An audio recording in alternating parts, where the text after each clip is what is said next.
here because that's what it's starting to look like, right? So it's just like, okay, no, let's not do that. But yeah, multi-week sell-off here after those all-time highs were hit, 134s. Next level of support, 82s. If that cracks as well, maybe something in the 70s here. And yeah, a beautiful example of a reversion on a much higher time frame here. And people are like, oh, it's selling off because of the WBD. Yep. Guess what? It was selling off already in June of 2025. It broke trend with distinction in and around, when was this candle right here, buddy? On October 20th, off of earnings. Yeah. Right? And then WBD news, whatever. Again, the thing about price action is that the follow through sometimes just needs a little bit of volume injection. And events and news and other catalysts can give us that volume injection. Worse, right? If you're a large player, you're looking for counterparties. You're looking for volume that you can kind of maybe offload or unload or get into with, and it's just like, okay, cool. Still holding that higher low though. So yeah, it's using any and every reason to sell some more. Is what I've been noticing. Yeah. So that's Netflix. All right, we got to end the show, but yeah, let's might give step Adira up its bid. I don't know. Yeah, but let's see what she has to say. Let's give Adira an opportunity to talk about this latest tie-up. Oh, I would love to. So here is the thing that I think is so funny, and again, I'm going to make the comparison once again to the whole Metsara drama because I still think it's relevant. Like, you can't it's just sour grapes. Oh, they like the other company's deal better. Oh, poor me. Yeah, no, that's allowed. They're allowed to prefer another company. That's kind of how this process works, right? You both put your offers up there. In fact, they've told you multiple times, hey, we're not going to like your offer unless you substantially change it specifically to how much you're valuing the cable side of things. And if they're not going to change that, then they have no reason to be upset at Warner Brothers for not wanting their offer. So to PSKY, I'm sorry, that's on you, Boo. I'm just going to be real here. That's my opinion on that. With regards to the other aspect of this, though, it's interesting because I think David Ellison, from what I've read, and Paramount Skydance, according to a reporter on Semaphore on X, he said that we know we had Netflix and PSKY earlier this week meeting up with the European Commission. Apparently, we actually had David Ellison visiting the European Commission before that and being like, hey, favor our deal. Like, we're doing better with the regulators. So I think that's a little bit dicey, a little bit sketchy. I don't love how it looks here for PSKY. Overall, I think Netflix will and probably should get this deal, and I think a lot of the way PSKY is behaving is maybe a little bit immature or sour grapes at best and downright shady at worst. That's my take on PSKY, but we have time for a lot more takes here with Sean and Neil. All right, thank you very much, Thank you very much for that, guys. It is the end of the show. Yes. And you're going to be on hopefully next week as well as Joey Options. Going to need a little bit more time. So it'll be me and O back together on Monday, same bat time, same bat channel. Big boys are that way. I'll see everybody at the desk shortly. Have a good long weekend. Thank you, gentlemen. And we are back, and shout out to Obi. Obi and Sharif doing a great job for sure. Thank you very much, Obi. Thank you very much. Thank you very much, Obi. So I think we have that thanks to Dara, so we gotta have like a thanks. Yeah, I mean that one's such a. Although I still like the. I meant to say this when we were hitting the bruh key earlier. They've banned saying not bruh but bro. Oh yeah. And my daughter, it's not that they banned it, but like people were saying bro so much in my daughter's class. The teacher was just like, look. We gotta curb this. It was basically getting out of hand. It's also too when it extends to replying to the teacher. Well, it's a disrespect. Like there's a certain level of respect that you should have towards the teacher. It's like, when we grew up, it was like. But the school will lose that argument. Like if Marissa was there, there would be no chance that would be a rule because she would be like, oh, I'm stepping on because bro's a normal word. It is a normal word. You know, you should hear the words. I was telling you the words that get thrown around. I don't have a problem with being used, but we were raised. You're talking to an adult as a kid. Yeah, well, of course. There's a certain level of respect. You don't call them by their first name. It's Mr. or Mrs. or whatever. Like that's just you can't call the teacher bro. And apparently that was happening a lot. So it is what it is. Yeah. Welcome back, everybody. I don't know why we're talking about that because it's prescient. I don't know. But certainly we'll see what happens this afternoon. I don't know how much volatility we're expecting. Don't forget a few things. Just some window dressing. Walmart gets added to the Nasdaq 100, replacing AstraZeneca. I want to say, so AstraZeneca rings a bell. Getting the boot and Walmart going in. We'll see if there's anything at the close. I guess, I mean, I'm in Riot, which is different from where I left you guys, and then SoFi, I'm in the other direction. Yeah, like SoFi ended up bouncing close to that 26. Not all the way. It didn't really get to 26 even, but it went to 26.5. I just ended up with a bit of a mean reversion trade to VWAP here, but we'll see. I mean, the market's trying to go here. I just saw that trade at Nasdaq. VWAP. I think it's going to go. Yeah, like we're right at VWAP here in the Nasdaq, which I don't know if the timing will be right. Yeah, it's breaking through the volume weighted average price. So the market is trying to go here. We'll see if any of the shorts that were working before will continue. That's for sure. Maybe we'll actually get movement this afternoon. That's the other thing. Usually we've been seeing like range-bound boringness in the afternoon. You might actually see a little bit more action if this move can sustain. Yeah, yesterday we went down to lows at this time. Well, so I looked at those charts. What were the imbalances like? Were they sells at the end? No, I think it was a market sell, yeah, but I don't think it was anything to be like, yo, bro, you know, there's a problem here or anything, you know. Yeah, I don't mean to disrespect you, bro, but, you know. No, so let's see if there is a market sell-off right now. I mean, we just went short again on Tesla. If you guys are just wondering like what I've been doing, it's just been this.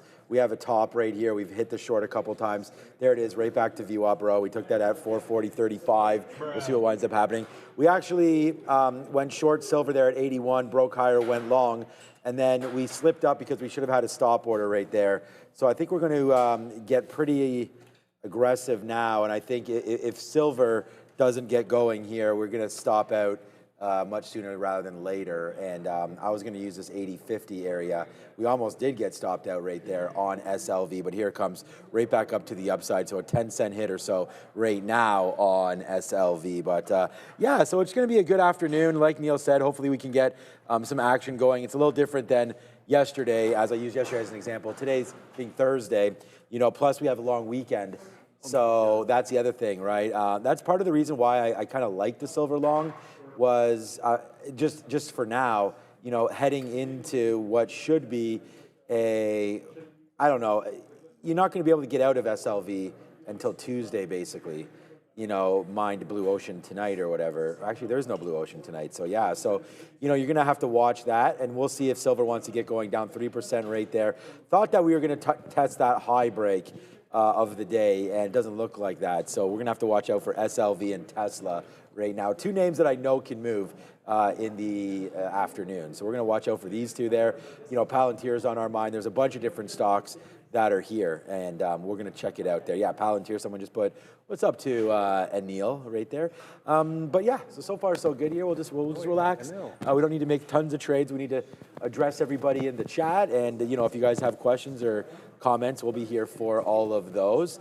And yeah, man, there it is. Always be thankful I did go long on SLV. So it's always something different coming right now. But including the new vest. I'm the only one that hasn't worn up my ice vest yet. Yeah. It's sitting in there. I'm like, when it gets really, really cool in here, definitely will at some point.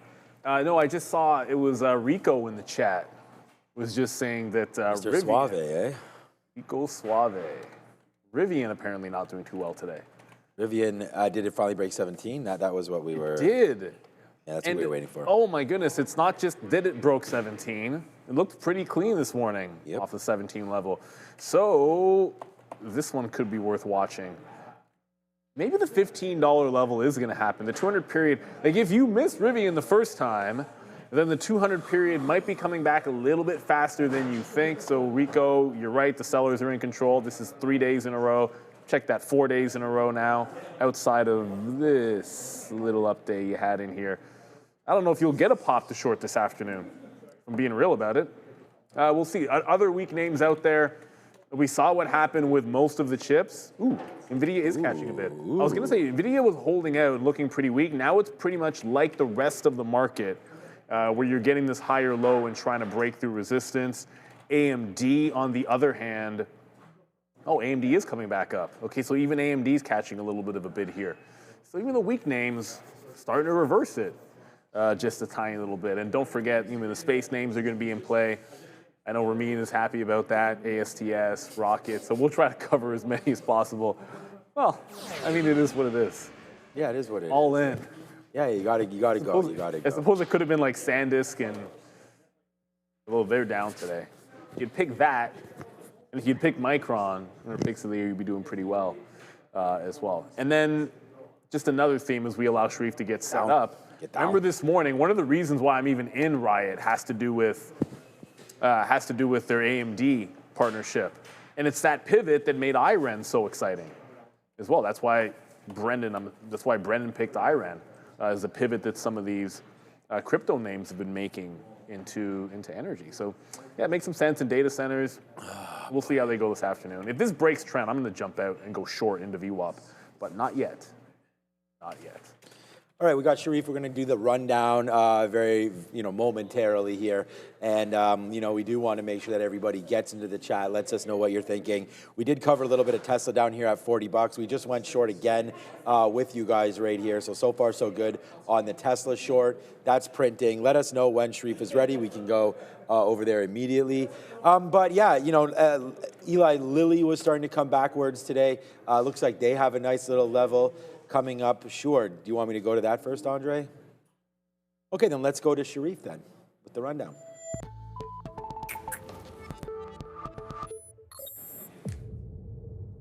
Welcome to the afternoon rundown, everyone. The show where you decide what we talk about every afternoon. The original big boys, they're back. They're locked and they're loaded and they're ready to look at the tickers as decided by you. But the only way to get your tickers on the afternoon rundown, you gotta join us in the chat. You gotta vote for your favorite tickers every day. We got a stock visualizer that we show you from time to time, so make sure you're voting and you gotta throw in that $sign, then followed by whatever ticker your heart so desires. Let's start though by looking at all four major averages, and all are positive territory, but barely.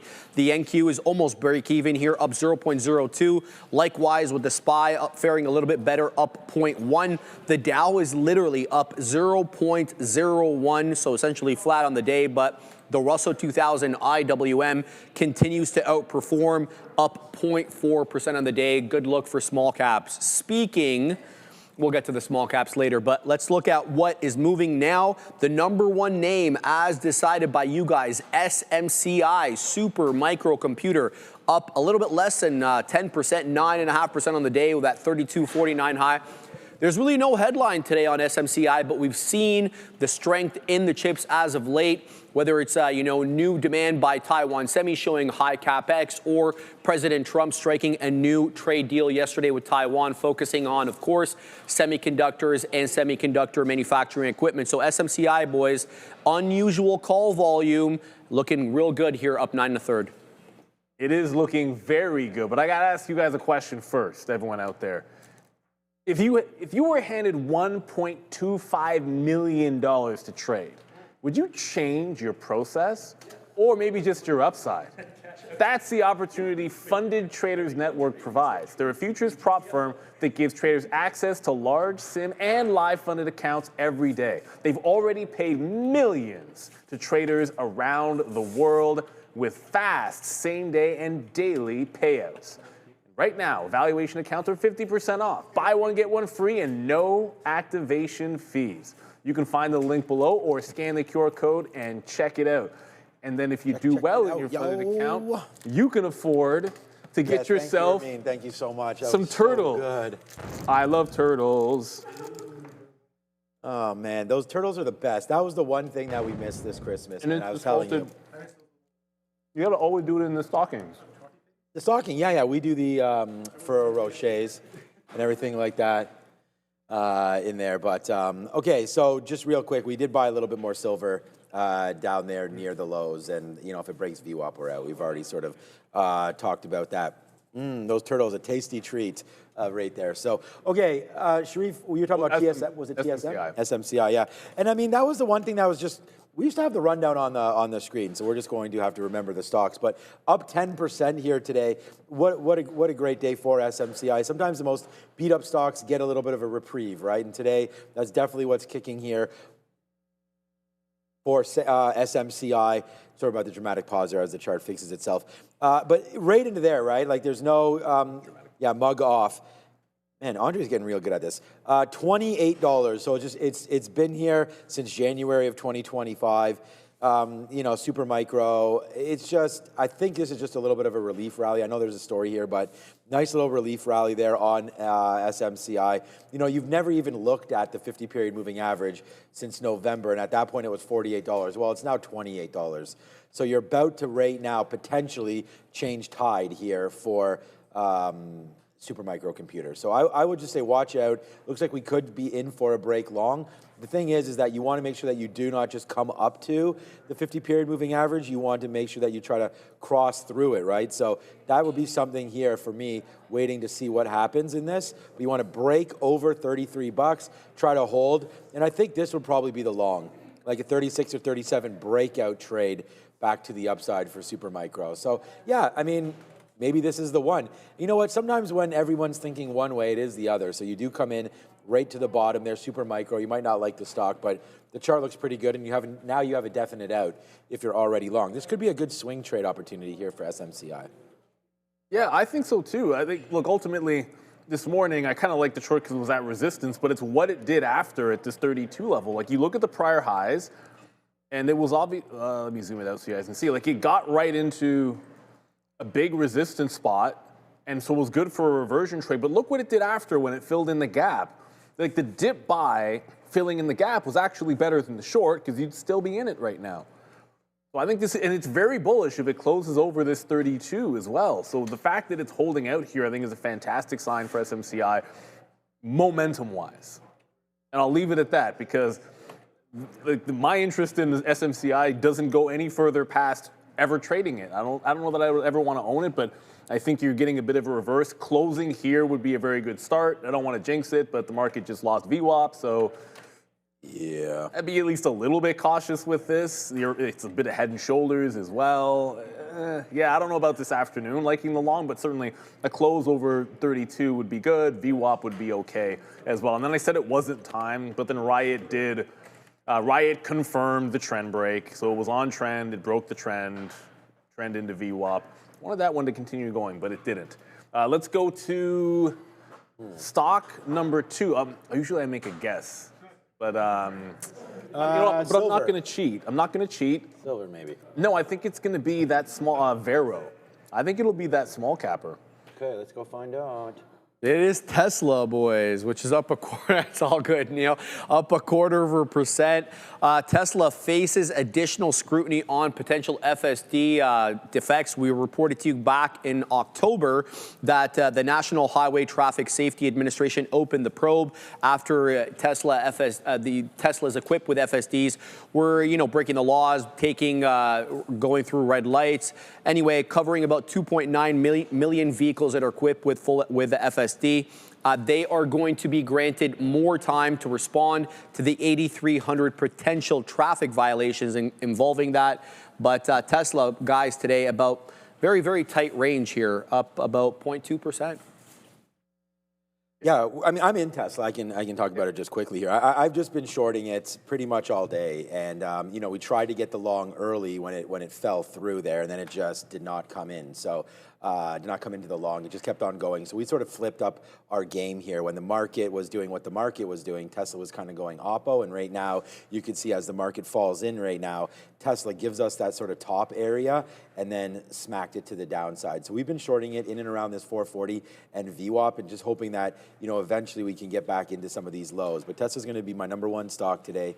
And, I think well traded. And we just got the 200 period moving average down there at 439. So look at the market, man. We just lost it pretty good right there off of VWAP. So as that goes, so does Tesla. We also had bad movement there in Rivian as well. But the market continues to make a downside push here. So I'm just going to get lighter. We have about a third left of this trade, but there it is right there at the 200 period. Let's see if Tesla has a chance here at 438. But I like the short. My next bid is 438.55. Let's see what winds up happening here. Nice. I got nothing to add, man. Tesla, when it gives you those VWAP, we love the volume weighted average price. We like anchored VWAP. Oh, the book's not here as well. But no, I was going to get to there's a couple super chats up here that I wanted to get to. And the second one's about CoreWeave before we go back to the desk. And we appreciate all of our viewers for sure. David, I love this message. If you ever feel like I mean, you probably mean you're having a bad day. I have 50K USD options expiring today. Worthless. Ouch. But I'm smiling. 50K? Cost of business for us. So look, I've responded this to you. If you have a hit and you're smiling after it, I can only assume that means that was the amount that you in your mind, this is what you were risking on that particular trade, and you were comfortable with it, and that was your decision. And if it happens, it's like you win, you lose, that kind of a deal. Because obviously that's a tough hit, and and obviously if you have a plan of action, I think you should always follow it. And make sure that you can handle that loss, which I'm sure, assuming by your reaction, that you can. From Robert, can you chart CoreWeave if you have time? Well, we always have time. We got like an hour and a half. Just quickly here, like everything else, it seems to be coming back in after a 6%. It's up 6%. It was up more than that earlier. When you look at the daily chart, what happened here is CoreWeave, we only recently got enough data to have the 200 period moving average. So it just put up its like 200th session this week. And then what happened today? It tagged the 200 period moving average, which was there for the first time, and reversed. So I'd say that's relatively significant here, that 103 that it turned into. It's the kind of thing where I'll stop to fail on myself. The second the 200 period showed up, I don't know why I wasn't looking for a potential reverse off of that level. So I think you should, if you're long, it wouldn't be the most ridiculous thing to have rang the register off of these lows. Like it was a 60 double bottom, maybe you got a higher low. I think the first test of the 200 period was a fail. For this afternoon, the market's falling back. It wouldn't surprise me if it pulled back off a level like this. I know that's a big technical level that longer-term traders and investors look at often. So the fact that it went almost exactly to that level, I'd consider it a natural place to ring the register and take some profit. Let's see what stock number 3 is. I'm just going to double down and say this time it's Vero. Silver. Close, Katina, man. It's coming. It's coming. VERO is the next one, guys. Venus Concept. Big move up, over 800% at the high, dropping down about 550% now.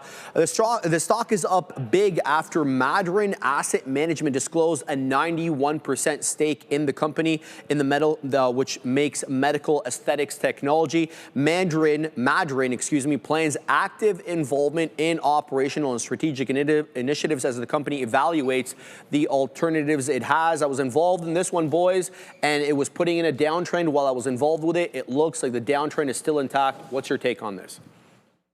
Well, the daily chart's not going to be of that much use on Vero, except to show you this topping tail candle.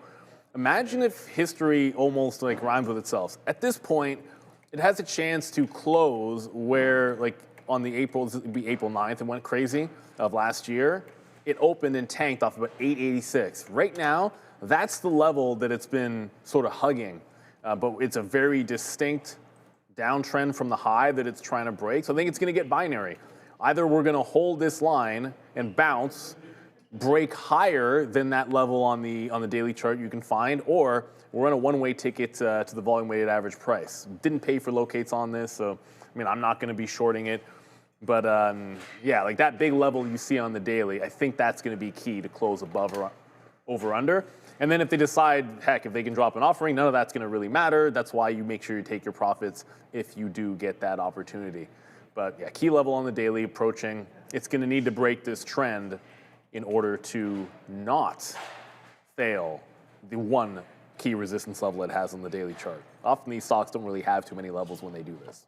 Yeah, Venus Concept here done 261 million shares with a float of 1.4 million. So very turned over right there. 1.4 million shares outstanding. It's done 261 million shares there today with a short float of just 14%. I think people are going to get a lot shorter on this one, as this is just a prime example of what goes up must come down. So I think that is eventually going to be the play here for VERO.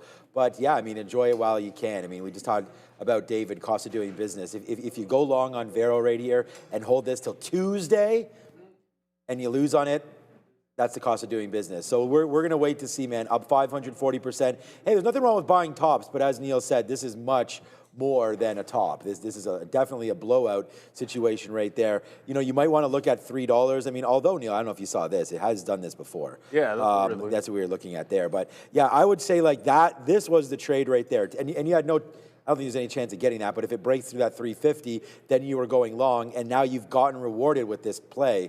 So, you know, on this day, we had a open down here of 470. And then, sorry, it opened there 880, and then the close of 470. So I don't want to say that might not happen again, but hey, man, the last time we wicked like that, we did wind up closing a little lower. So this doesn't have 350 in it today, I don't think, but just be careful. These are the names that are kind of, we talk about Nat Gas being the widowmaker, but in reality, you know, if you put too much money into a stock like this, hoping for the moon, sometimes you get the soil and you get the other way there and you get buried. So Vero right there, great opportunity to trade it earlier today. And if you had that break, like I was saying, like if you looked at that 350 or so area, you would have been in there early, and that would have been in the pre-market. So yeah, nice move there for Vero. I believe, like my buddy told me when he was talking to me about crypto, I was like, it's over with. So now you got to wait for this name to make another move, because for now, the money has been made. Okay, silver. Yeah, boom. It is, Sean. SLV down 3 1/3. Gold and silver are lower, according to this article, as Treasury yields rise after President Trump reportedly said he may keep National Economic Council Director Kevin Hassett in his current role. You'll recall he was one of the names that was floated around to replace outgoing Fed Chair Jerome Powell. Silver may also be experiencing, Sean, profit-taking following its monster rally. Silver down 3 1/3. CompuCare team asking me about Netflix. We will talk about that, but earnings around the corner. I just put earnings. I just didn't get to finish it. So yeah, be careful with Netflix or anything that reports very, very soon. So, I mean, I've only been trading this basically this week, and it's been pretty violent. We did start with the moves downside there early on silver, which was pretty good. This was a keystroke area. We didn't do anything there. Downside, so we went short. And then, again, we tried to go short again at that same level, and then we got blown out to the upside. And now we're just trying to go long against VWAP. So it's funny that you come back over here when I'm in this position. But it just, you know, we did get one stop out right there, not out of it all, but we did get stopped out right there. And I'm going to buy again on VWAP, hoping that we can bounce higher. But if we break this recent low right there, then I'm just going to get out. So we're just kind of dancing back and forth. I don't want to chase it anymore. So if it breaks, my stop is breaking down through 30, then we're going to get out. So one last little go here on silver. I'm trying to go long because I just know that you're not going to be able to trade SLV or, I mean, it doesn't matter. It's spot silver anyways, trades all the time. But I was just thinking into Friday right now, into the weekend. I don't know, you know, maybe silver does, you know, talk about $100, and over the weekend people analyze it, and maybe it's a decent long from here. Still think this has $100 written on it somewhere. I mean, we're at a huge super cycle for metals. We don't need to tell you that. This was up 140% or something last year. So silver looks like it's heading on its way downside. So we could take a little bit of a bath on this position. But overall, glad that we're starting to trade it again. Like silver here. And, you know, the volatility's in. So I'll study some charts and try to figure out a little bit more about it. But it's a decent trade here, SLV. Well, what's interesting is the volume's really high in silver recently, but this is much less than yesterday's vol. So like the volume really dwindling. Like if you look at it compared to the last few sessions, this is the lowest volume day of the week on SLV. That being said, if there's something I learned about it today, it's, well, if I'm looking for mean reversions, which I think on silver, that's the way I want to play this. Just take trend breaks. You almost got to have them all, because that's a trend break. Look at that. This was a trend break. That was okay. That's not a trend break, and it lost. So trend break's good. And then there's a trend break, and it was good. So maybe when it's in this volatile stage, that's what we should be looking for. At least I know I should be looking for that. But hopefully this trend doesn't continue. I'm going to get rid of these because I don't really need them out there anymore. Hopefully this trend of declining volume doesn't continue. But it's worth monitoring if we come in on Monday and silver is still doing, you know, lower volume. Again, the lowest so far, it's easily the lowest volume day that it's had in about a week. And you got to pay attention to that, because this has been one of the wildest rides out there. There's the memory names, some space stocks, and, you know, they've been clearly carrying them, carrying the trade, I suppose, in terms of volatility and action. We'll see if that continues next week. Still plenty of juice this afternoon. Let's go back. I think we have one more symbol to cover, and I have no idea what it is. Neil, is it true that Bichette is going to the Mets? Yes. Why you got to bring up old stuff, man? I didn't know. I just saw it right now. I had no idea. The Mets? You're just rubbing it in. I'm not rubbing it in. I just literally saw it on my phone. That's crazy, man. Anyway, I thought it was going to be Philly, but okay, let's go on to the last ticker over here. JFBR up 133%. Look, this is called Jeff Brands, and they're up big after subsidiary KeepZone AI secured a distribution agreement with STI for Canada and Mexico. The deal is going to cover security equipment, including under-vehicle inspection systems and explosive detection devices for government clients like the Canadian Department of National Defense, as well as the Mexican defensive agencies, or defense agency, I should say. So breaking down below VWAP, which is at 145, but coming into that pre-market breakout zone, boys, at about $1.25, $1.30. Let's a look. Right, first, we're going to discuss OGen, all right? So let's do this. When the seconds count, you don't have time to wait for treating symptoms. NYSE listed Oragenic, symbol OGEN over there, is rewriting the rules of neurological care. We're looking to develop the first FDA-approved treatment for concussions. Book a meeting with their team today. It's OGen, and we've discussed this numerous times and had them on the show. We want to thank OGen for coming out one more time. But all right, so I was too obsessed with this silver trade. So I actually did look at this one this morning, and I made the lesson of the day about like maybe looking for opportunities in small cappers. And I was just showing you guys like sometimes working off of trend lines or working off of mean reversions or support and resistance. And what we'll do often, you'll see in the morning show, it's you're looking in that first 15 to 20 minutes of the opening range to set something up. Well, in these small cappers, like from 7:30 or from 8 o'clock to 9:30 might be your setup trade. And then your entry could be at 9:30 instead of waiting for something to set up and enter at like 10 o'clock or 9:50. And that was the point, because realistically, unless you're a short trader, your best chance came right at the open. It broke this wedge to the upside, and then that was it. And then everything else has been back end of the trade.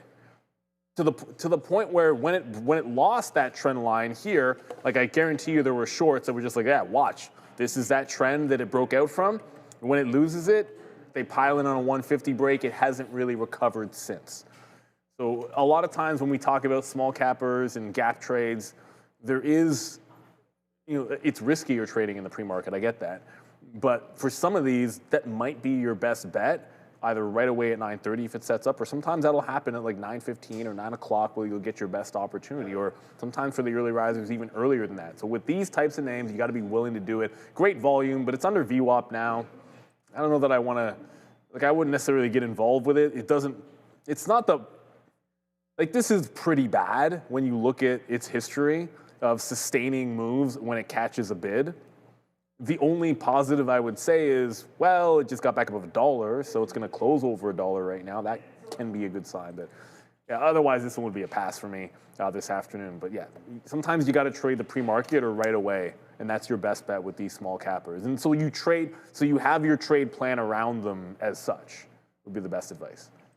I mean, that's part of us coming on at 8 a.m., of course. So we'll, and we have good news, right? Like next week we can go over, when Adara comes back in, she'll hopefully have, I don't know if she has an earnings calendar yet set up, but she has that whole one. So yeah, we will spend next week by bringing back the after show for big earnings reports. So, oh shoot, where's my bang thing? Dang it. Find it. Okay, good. Yeah, so a lot of you have asked for that, and we've told you that one. We're definitely committing to Tuesday, Thursday, and then we're going to figure out, we'll look at the calendar and do that. So you guys get ready for that as well into next week. Okay, so we did get, I mean, yeah, let's go. Finally, face slapper there for us on SLV. I mean, it came in, we bought the dip, and, well worth it now, just trying to play 1 versus 1 here. And what I mean by that is like if we can get, the drip down was if it breaks 30, I said. So so we just got 40s there. So, and our average position is 41. So 11 or so cents, we're now in the money 30. So we did take out, you know, as we went up, man, we ran into the 200 period. That was basically 1-to-1. Then we got 57s. Then we got 65s. Now we're getting the 50 period up here at 73s. So we've already sort of made money here as we hold just a little more than half right now in case silver does go back up to the upside, but we'll make money. We did get stopped. I'm not stopping out of 100% anymore. I'll stop out of like 75%. That was something else that I was trying to think about and learning from my own mistakes is that like I'll get out of 100%, then the thing will rip back up and I feel bad that I have nothing left. If we get out of 25% at our first target, or 75%, sorry, then we can sort of get down and maybe if it breaks there, then we know for 100% that we're wrong and we can lose our last quarter more extreme, right? But that's because we're trying to hold on for a bigger move as well. And then meanwhile, we were getting out of Tesla. Like Tesla came right back into the 200 period moving average. That's why we have these things on here. I don't think I want to go short anymore at VWAP. Like I wasn't going short ever here. I was only going short up top, and that's a break of 41 bucks. So we've already put some money in our pocket here with Tesla today. I don't think shorting a maximum amount of shares or anything like that into the close is the greatest idea. So I'm just going to hold on. Now I don't have any more bids on, well, I do have a bid on Tesla. It's at 439 flat. So if we can get back into there, fine. And then we wait for 438. So those are the sort of the beginning of trade idea right here that I have. And here we go, man. SLV, next stop, $81 as we get that fill. Actually, did I even have a fill there? No, I did not. We're waiting for 92s right now. So hopefully we can get that right into this area right here. That high is 95. So we'll go a little lower. I don't know, just randomly putting out prices. This is pretty price agnostic. It's against the futures trading of silver, the spot silver. So the fact that this is just ripping, like, see, like you said, oh, like 84 was key or whatever, it just rips it through. So that's why I found like price on that. It's like and on the TQ. Look for trend and where you can visually see support and resistance. Someone asked about like key price levels, like numbers the other day on maybe stocks that are dual listed. I think if something's dual listed or is based off of spot price, sometimes you can't really worry about the even dollar levels. Like I don't worry about even dollar levels on IBIT because it doesn't matter. The level that, like the even dollar number that matters is going to be on Bitcoin. It's not going to be on IBIT ultimately. So I just trailed out of one. I might trail out of SoFi here. Here's the trend line. I finally joined it way too late. That's what happens when you're long biased. But I'm going to trail out if we break back above this trend line on the 3-minute. And then Riot, which we had the short, it got halfway to VWAP and then came back into break even. So I jumped out of this. Riot's been a super strong stock today, just like IREN. So Riot, the news for Riot was AMD, data center deal, and then IREN, which very similar pivot, right? Crypto to data centers. It's also actually running, I would say, as impressive of a move over there in IREN. The only other name that I have on watch right now is going to be AMD for I'm going to say its weakness, and then it's going to be weird to say that because you look at the daily charts, up 1.6%. Hey, there's some green candles in a row. It just hasn't really had any bad ones. All that being said, it has been pretty weak right here at about 234. Like you look at yesterday when things fell apart, and then look at all the resistance in here. So I was looking at that VWAP again. I shorted VWAP once already and going to look to try to do it again after it just rejected. Might have maybe missed that opportunity. I don't want to chase it too far. Looking for about 232 here on advanced. I can't say advanced money destroyer when it's been so good the last little bit. Like look at the week for AMD. What a week. From pretty much exactly $200, because on Monday, it literally dipped into $200 exactly. And then yesterday tops out at 238.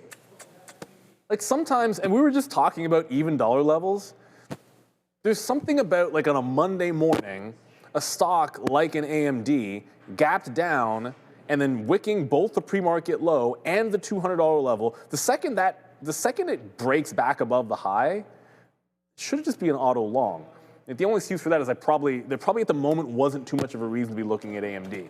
But that's where even dollar levels matter. Like they matter in stocks like this, where you've got major strike prices and lots of options actions around those prices, but not something like, like we were just saying with SLV or like IBIT, where Bitcoin is going to carry the day. So yeah, those levels can matter much more when you're talking about individual names like this. Speaking of big levels, I'm going to throw a bid down at low of the day here.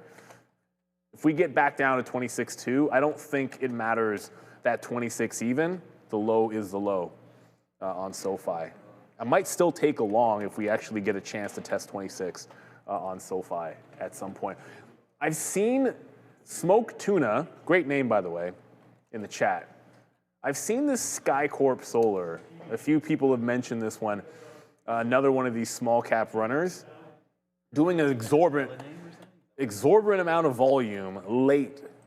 I have not heard in my ear what's caused this move, but I am going to look it up right now. Right now Adair is not at her desk, so I'm just going to quickly look it up. I have some unfortunate news. Adair won't be here this afternoon, so okay. You and I are going to have to start reporting some. No, I didn't. But I cannot find even a story on this. There isn't a story since December 4th of last year, but it just started picking up volume. So I'm going to keep scouring and see if I can come up with the reason why the stock just went 100% in like 30 minutes or whatever that time frame is. Okay. PN. Yeah, okay. I'll keep searching, but there's nothing on our news source that says anything here. So I've gone to Trader TV research right here, and this is exactly as we said, Adair. I knew she'd have this out, and here it is right here. So this is the calendar of earnings. My mug off. There it is. Okay, there's 3M. So this is Tuesday evening. This is when we're going to be here, man. We're going to be here for 3M. We're going to be here for Netflix as well. Interactive Brokers. It's really just a Netflix earnings call. Let's see what happens there after market on Tuesday. All right, Johnson & Johnson, not bad for Wednesday as a big name there. We're into now like outside of bank earnings season, right? So we can now move on. There'll be some regional banks and other names that are coming through as well. XLF names like Visa and MasterCard and all that. But look what's happening on Thursday, man. Thursday is where the jam be at. We've got Intel going on there. We've got Procter & Gamble. We've got some GE, right? Freeport-McMoRan, that's another one that we can talk about with copper kind of going off right there. So it's not like a huge week or anything like that, but if you want to look over here, this is manufacturing PMI and Michigan sentiment coming on Friday, as well as jobless claims there on Thursday. Not much going on here. I get the 20-year bond auction has moved stocks at some points if it's slanted one way or the other, but we won't look forward to that really on Wednesday. Well, we'll look forward to it, but I'm not sure that's going to move too much. So yeah, we'll wait for it. It looks like Friday economically are the two bigger numbers there, and yeah, I guess Abbott Labs, I don't know. I'm not super in love with too much here other than Intel, and most of us will hold. Oh, there's Capital One. I was just saying you're going to get some other bank names, credit card names. There it is right there. And also United Airlines, Interactive Brokers could help. Many of us think about our positions in Robinhood or things like that. So it looks like it's going to be a pretty good. Anything on here that's interesting to you, Neil? I don't know, P&G maybe? Well, I mean, I know you make Freeport a pick of yours, so that's. No, I mean, I was going to say that's the one that day. Let's be real. I mean, maybe more people might be interested in some other names, but Freeport, I think, is a big. It must be the week after. That's a copper name. No, there's bigger ones. But we start getting into some big names that aren't banks next week, but then it gets like after that, then you get the like the massive like big cap tech names. So thank you to Ramin found this, but this is on X for this PN stock. Like, and it's just really Monster Green Candle. It is a solar play going nuclear on massive volume. So it's really just, it's a solar play on momentum. That's what we've been able to find. But again, we're just really talking about what you can find on X. Sometimes, and I saw someone post that same story, the 2 million share repurchase program. That's the one from December 4th. So they announced the 2 million share repurchase program. That is more than a month old. So I'd be a little bit, I mean, if it's moving based on that, just remember that is an older story. Okay, so two things. One, I'm short at VWAP here, but truthfully, whoops, I didn't even draw that very well. I can always, not that much of a difference. But I'm short at VWAP, but it hasn't even broken this trend. So if it breaks trend, I'll add and move stop from just over the volume weighted average price to the prior bar, if that happens on AMD. But just as I talked about that PN stock or SkyCorp Solar, it made another fresh high here. So volume is really holding up here. Regardless of whether there's a story or not, the volume is holding. So there's something here, let's just put it that way. Certainly not a name that's in my wheelhouse. I don't like trading If it goes up 100% and they don't even have a catalyst, I just feel those are a little bit more dangerous than your average small cap runner in the afternoon on a Friday. Like, that's a little too random for me. But good luck if you got it. Yeah, that's the thing, right? I think we always need to get some kind of catalyst. Shout out to, oh, here we go, in the chat there, Hypercube, saying that we're getting closer and closer to, here we go. I just want to talk about this because, so I guess the CME VWAP you're looking at maybe, Beyond Meat, yeah, yesterday it broke through $1. I just heard something right there about, well, they released that protein. Okay, now it's back below, so. Okay, we just heard something about Beyond Meat in my ear, so I wanted to just quickly talk about it. There's nothing really going on there, but there it is right there, approaching a CME VWAP. So I guess you're just talking about the continued contract. The only VWAP that I was using was the one that we have on our charts, and it does match with e-signal VWAP as well. So that's kind of like, here's e-signal right here. And I know we're not talking the same thing, so that's why I wanted just to double check with you what you were talking about, because this is the VWAP that I was just playing off of. So e-signal and hours kind of matching. I just wanted to make sure that we weren't talking about something differently there. Maybe you're talking about a daily VWAP or something like that. So, but right now SLV, we just got another piece out right here at 81. So we might as well start to, you know, drip out of this a little bit as it comes to the upside. So we did that, and it was a good trade. So we'll say awesome on that one for now, and thank you for the help there as well. Tesla's starting to go. I said we're not going to reload this thing, so although, oops, that's still silver, go like this. So we're not reloading it, but we are getting very, very close to tipping out. So 441 break, we're out of this one. It'll be, we don't have very many shares. Like I said, I've traded thousands of these today, but we have like sub 100 shares left. So it's nothing too dramatic at all for Tesla. But I still am waiting to get this 439.50 or so area. That's where my bid is. We talked about that, and we'll wait. Actually, my bid's at 439.15. I got to change that right now. Put something out right there. So if we do come back in, we want to make sure that we do grab it. Hopefully silver does continue to go up the upside. There it is. Oh, I watch both of you up, silver and CME.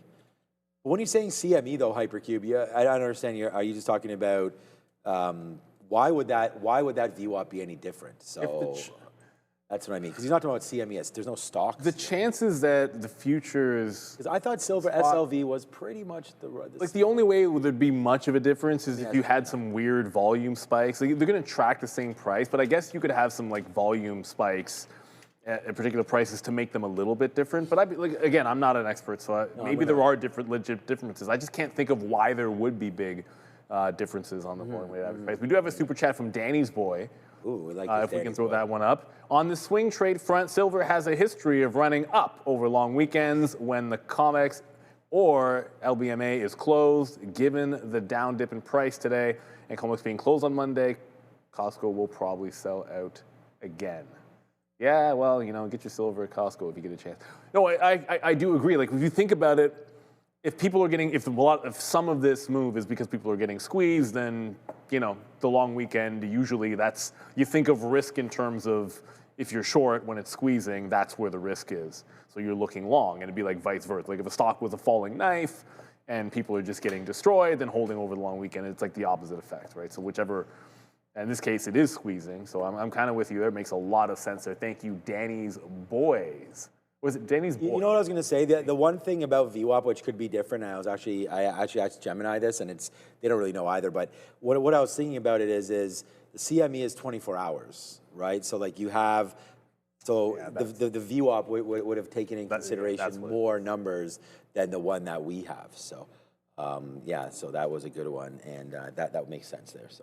Okay, so the one thing that we did not do, so it's funny because P&L wise, my biggest loss today is still this, which was Nvidia, and it was just because we had a lot of shares when it broke through 188, and I just was thinking that was not going to be the case today. I thought, you know, with TSM yesterday, just with trying to break through 190, which we got, this is almost identical to what happened to me when, not identical, but almost identical to what happened when Intel broke 50 yesterday with OBI.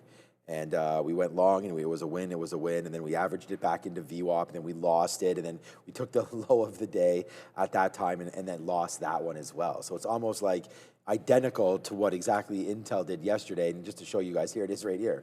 So this was yesterday, right off the open. We took the 50 break, which is right there. It was a good trade. We averaged it back to VWAP. it broke, we got out, then we took the low of the day right there yesterday on Intel, it broke and it did this. So that's like two stocks, same sector, basically the exact same move, and Intel did it again today. Takes out the high levels, comes back in, says who cares about VWAP, who cares about everything else, and the low of the day, that's a nice story, we're taking that out. So yeah, it just continues to go around and around, but that's the same kind of a deal there today for Intel and for Nvidia as we take out some of those highs and then fade the rest of the day. Silver looking to go higher here, and over to Neil right now is Tesla trying to go lower.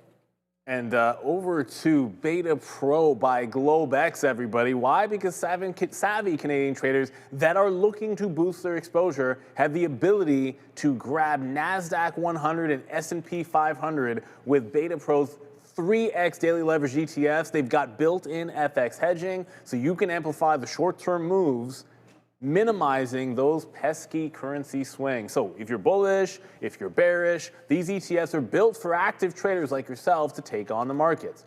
Make sure you read the full risk disclosure in the prospectus at betapro.ca before investing. Scan that QR code you see out in front of you, and good luck, everybody. So yeah, AMD finally broke the trend line. Not finally, but it did. So and added to it when it did break the trend line and move the stop to the prior bar, and we'll look for a retracement back into just underneath 231 if it wants to go for sure. And I see, Ohio. See, New Loon.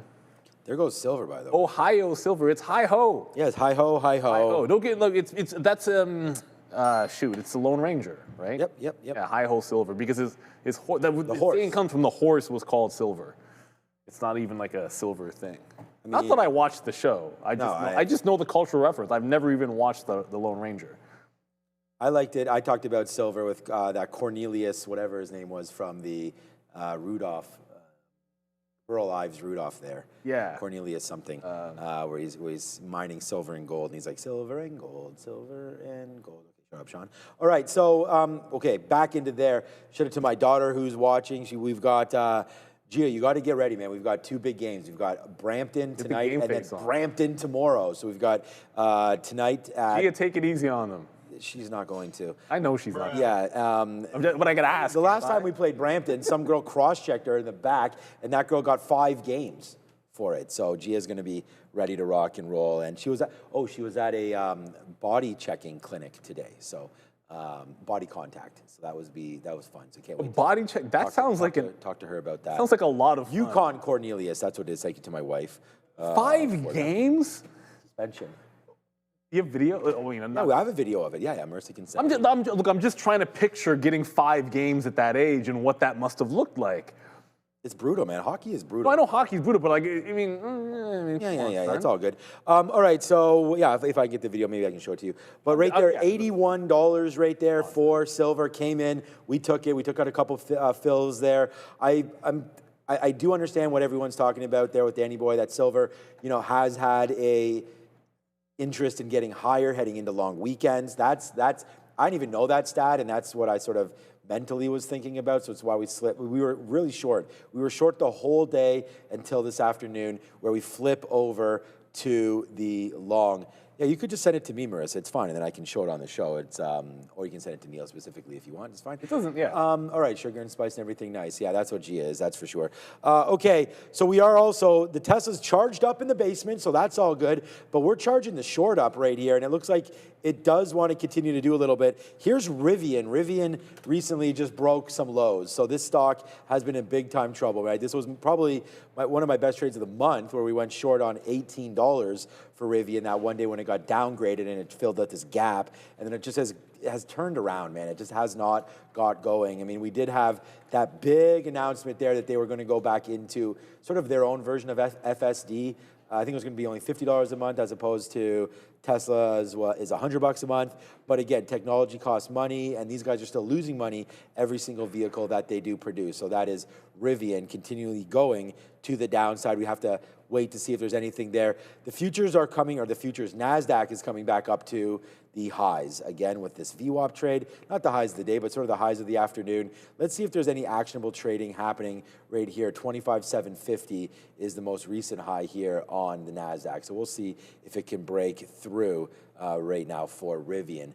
But yeah, I think it's a free fall, man. I think you gotta buy Rivian, even at the 200 period right here. I see some people in the chat saying like $8 to $10. That's pretty low, but you know, we saw what happened to Lucid. Lucid reverse split. Yeah, that's a different piece. Is it though? I don't know how much difference this is, man. I mean, Lucid has their own problems with production. They still can't make any money on their car.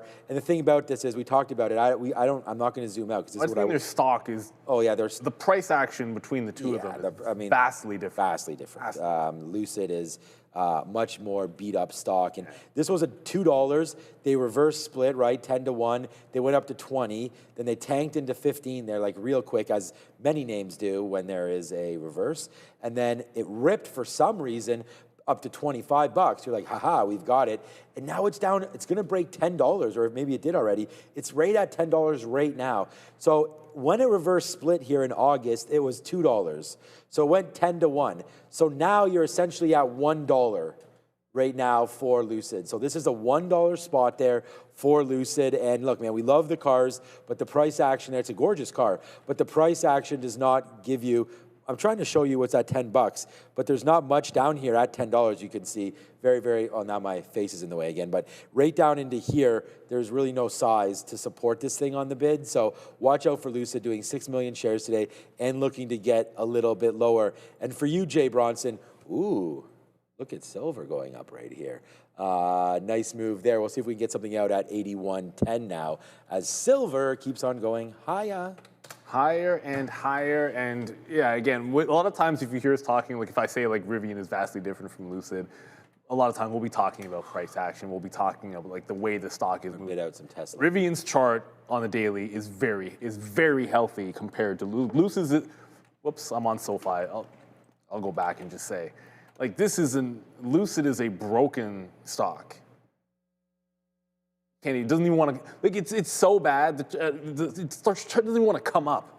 It wants to hide itself, it's so terrible. Whereas Rivian's chart is very reasonable on the higher time frame. Like it's still making higher lows and higher highs. Okay, so you've got the video. I got to see what's worth 5 games here. Okay, so, all right, so get ready. So okay, was I muted? Okay, I was muted. All right, so here we go. So this is the video right here. It has been received. The thing is, I think this is Gia. I'll sort of narrate this as it goes. So she's 81. So yeah, this is her. So here's Gia right here. See that little hit that she just did that? Watch this. Boom! Oh my. See what I'm saying? All right, let's replay that. Watch this. So here, I told Gia that she gave this girl the business a little bit right here. The whistle blows. It's dead. Boom! See, she's fine. She gets up, but one more time. You guys can't hear this, but I'll tell you when the whistle blows. Now. So there's the whistle. She gives that girl a little push. This girl sees that. Boom! Right there to the back. That was a bit of a dive, the first one. This is 11 and 12. She barely tapped. Exactly. She barely tapped her, and the other girl went down. All right, one more time. I think. So here she comes. Right here. She's 11 years old. There it is. Whistle now. Actually, the whistle goes right when, and then boom. The whistle actually goes right when she does that. She gave a little tap. Like you can't do that. Yeah. So that was good on her for not just swinging. Oh yeah, Gia is. To be honest with you, yeah, she gets right back up and was looking to take names there, but that was pretty good. So well, that answers the question of how do you get 5 games. Yeah. No, so back in my mind, I was like, 5 games? Would it be too? No, that's so. The thing is, the season is only 20.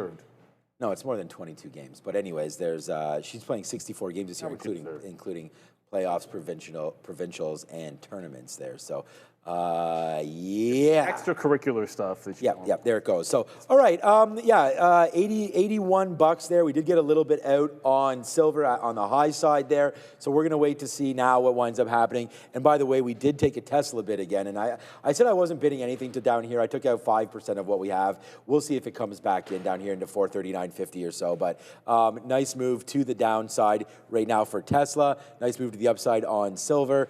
And yeah, we're just going to hold it. We have one more hour to go. We're reaching the power hour. If there's any sort of stocks that are moving around, let us know. CoreWeave has had a good move today as well. Yes. So we could definitely talk about that. Here's CRW. Just quick update. I trailed out of SoFi, so this one came out. That one was good. AMD it'll end up actually, this second trade in AMD will end up being flat. It's still hilarious to me that AMD on the Nasdaq is not the first thing on our drop-down menu, believe it or not, when I type in AMD. Now, we lost VWAP and it broke that prior bar, so we were able to scalp some out, but then it breaks out. Not going to try fighting this one. Much better the first time through when we got it. So I'm on the hunt. Let's see what we have for other, like what else might be moving. I don't really like the long here to just obviously reverse it, but I do see some of the names getting thrown in the chat. Palantir, Rocket Lab, maybe. Palantir, wow. The market's recovering pretty well here, and Palantir is still at these lows, which is kind of weird. The defense names have been battling back a little bit, and the thing about Palantir is it kind of lost all week long. You were hugging the 50 period, the 50 period on the daily. Today, it extends away from it. It's going to close below. I said once that happened, I would start to be looking whichever direction it broke. So I guess on Monday, favor the short on Palantir after that loss of the 50 period could be the way to go on PLTR. Don't like that one as a bit of a chase either. So just going to keep looking, see if we find something that looks pretty good. JL8, as long as people are talking about Palantir, it'll keep winning. One thing to keep in mind is, when I say something like, oh, well, I might come in next week thinking about it, Palantir looking like a short, we're talking about day trading. When it loses the 50 period, like I'd probably lean that way, trend back, and then if it does like a bounce, and then when it's trending down, you favor the short, and then when you start to see a day like this, you start just favoring the long. Like I like to look at stocks that way. Just what is it doing recently, and then have the bias in that direction and look for entries. Now that it's moving again, because it wasn't moving this week, I think you start thinking about the downside. Intel hires Qualcomm executive. Now that just hit the wire. Is it moving? Really? Not really. That's not really moving. Intel's still weak. You're down 2% when the market's flat. You fail 50 again on Intel, like it did here, like it did yesterday. Yuckity yuck yuck for Intel. So hiring that Qualcomm executive probably not going to make too much of a difference this afternoon to buck the trend that it has been on. This might be a trade. I might look for like the short into VWAP on Intel this afternoon. Still have an hour to go, plenty of time. Yeah, lots of time. I was actually thinking about potentially if you did think that, the move down in Bitcoin is maybe a little bit too much. What about picking up some strategy? I mean, this is obviously a big time levered play against Bitcoin, and it's really fallen like obviously from the highs here of 460 down to 160 right now. Like it's just sometimes things are just beat up so much. And I know there's a lot of talk about, where is Sailor going to get liquidated? How does that look? And, everything like that. But what about just MSTR, man? And it's just like, it's just been beat up so much. I wonder if you can play the long in this name against some of these levels. So we'll watch out to see if MSTR has some sort of get up to it there. I know it's been down now. This will be its third straight day down, bouncing off the 50-period moving average. And I know Bitcoin's kind of just stuck right now, not doing too much. But like, look how much this is kind of moving around. Like, what if Bitcoin does finally start the move higher and break out? Will MSTR follow? I think there's a good chance of that exactly. And you see Bitcoin right here at 94.9 and change. It's not really doing anything. Here's the daily chart. I know we have Bitcoin on our charts too, but I was using this. We'll look over here and just have a quick look on the daily chart. Right now, this is a minute chart. It's not doing anything. But on the daily for BTC, you could see here, it's kind of just very much range bound on the stock. I mean, up to 97, 98 is the high, the low of 85. That's pretty choppy right there. But you can see MicroStrategy pulling back the last 2 days. So does BTC. So if we can break higher back above and then get into the 100, take out this 200 period, which is at 107, this could all be next week talk, then what happens to MSTR? So I just think that there could be a good trade if you're looking to put some money to work here. And I know a lot of people, we got the question earlier, like, are we going into cash? What are some of the ideas? This could be an idea, and this is very far from cash. I mean, this could move very, very dramatically. We got some good news last week, of course, that it was not getting delisted, I believe. I don't know what index that was, Russell 600 or MSCI, I think it was. Was not delisting these guys. But I don't know if that's a story or not, but we could just get going. Like that one candle right into here on the name. How do I? There we go. I zoom in a little bit here with the control button. You could see this one day was 161 all the way up to 172 on that Bitcoin day where Bitcoin ran up 3 or 4 grand. So there is opportunity here for MSTR, and I just don't want to forget about this name. It's too bad I wasn't really too bullish on Bitcoin, but I think if I would have chosen BTC, I know Fabian did, MSTR strategy is not a horrible play as well. So if you are looking, and then there's MSTX, I believe there's multiple ETFs or derived levered programs, products for strategy. So that would be something. And during the midday, we did get a story here. I know the trade desk got hit on this story as well. Google right here when the story dropped until everybody realized that it doesn't really matter to Google. But it was that OpenAI is going to start on ChatGPT in North America, start testing ads.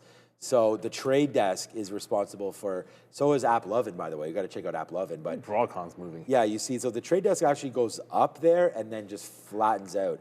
It makes the move to the downside. As we worry about traditional advertising right now in the space, trade desk, like this is what's been happening to this stock. Just really crushed, as I think people are just worried that, you know, big accounts going to be pulling away from them and moving over to, you know, OpenAI, start advertising into that space. And I guess I'll have to do a little bit more work about what exactly the trade desk is up to, because this is dead. Like this chart looks horrible for TTD. It looks exactly like it's like CRM's chart. Yeah, CRM I can wrap my head around a little bit more, but and look at AppLovin on the exact same situation there. AppLovin recently introduced into the S&P 500 and then whoopsies, dropped in there. Was it S&P or Nasdaq? But dropped right there, and yeah, not great. I don't really like. I like AppLovin. I mean, you want to put ads into your onto your apps. That's what everyone's using an app these days. Like I don't. I was even talking about it with iTrade and with, you know, the banks or whatever you're using.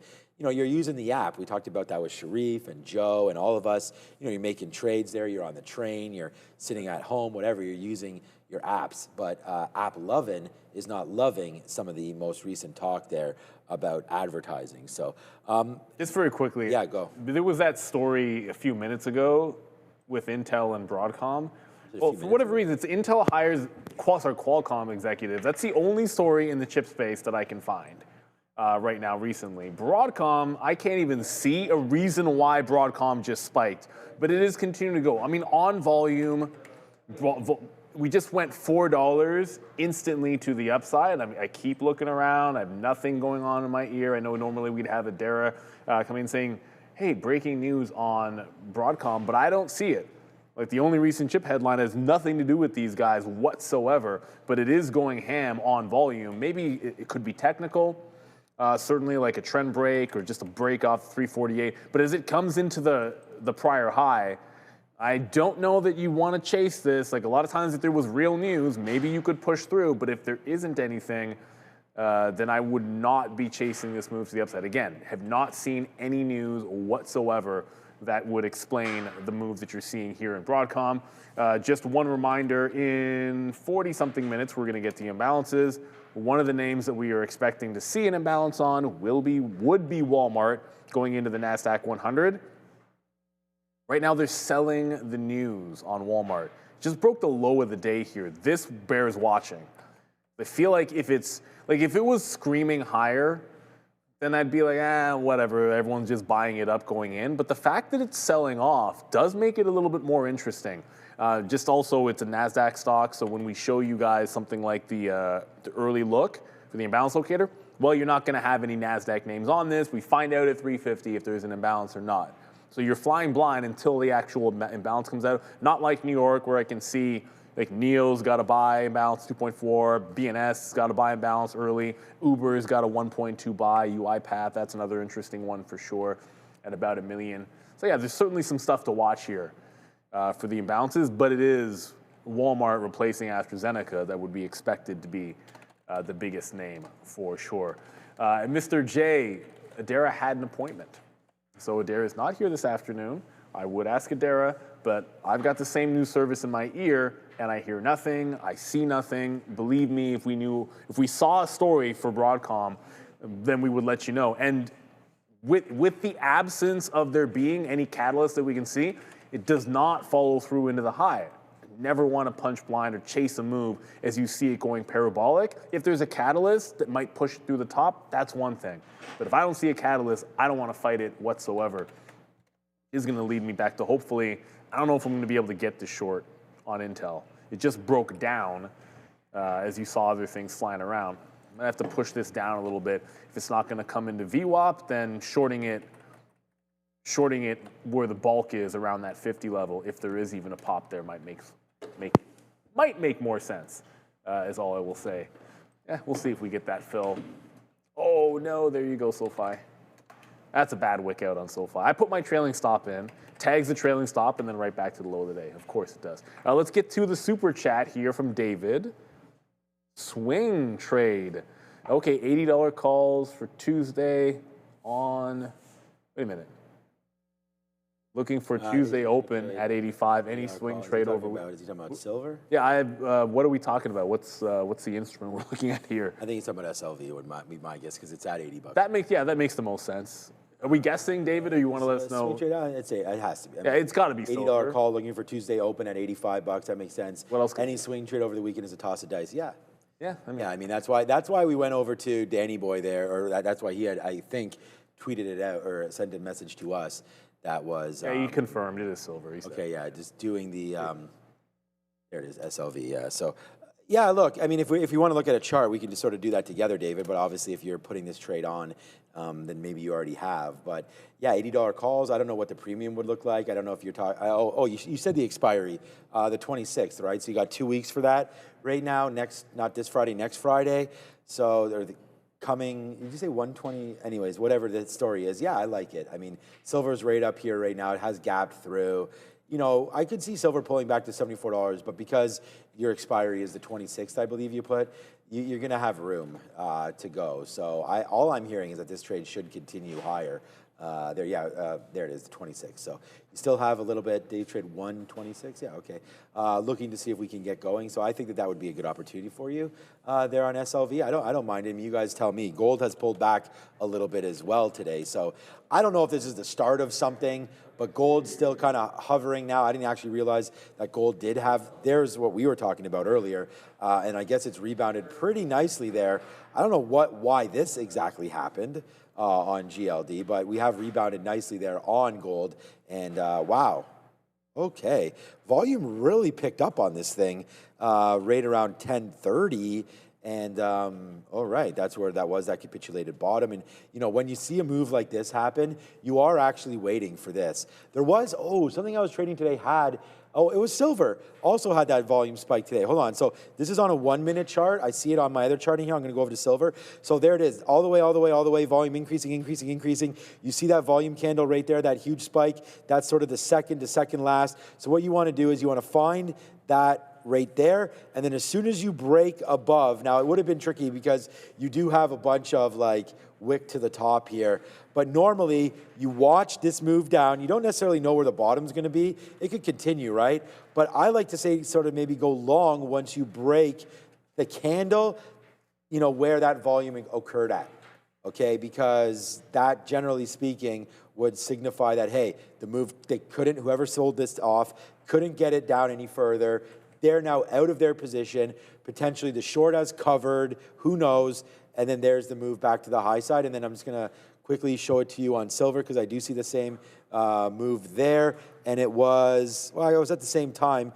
You know, maybe it wasn't. There was one at 230. Yeah, I guess it's not as dramatic as I thought as that gold one. But you could sort of see that was a big spike there. And sometimes there's nothing there. You're looking for, and it's not here. But you're looking for the big move down and then the huge volume spike. That's right at open. But yeah, so there's really no dramatic moves on silver that I can compare it to. So I'll try to find another example, but that's kind of what you're looking for. I don't know if there has been a stock that really cranked today. Didn't AMD make a move all the way to the downside there? Yeah, so I'm not really seeing too much sort of volume there on that one, and that's the opening print. So the first we'll find was some more the whole examples. day on AMD. Yeah, we'll find some more examples. I don't know if that's, there was a story, someone asked me about Constellation. There was a story for Constellation regarding the U.S. as to why it's down 11%. So I'll repeat it for anyone that, if you weren't in the chat, the Trump administration preparing to call for an emergency auction aimed at accelerating new power plant construction within the PJM grid.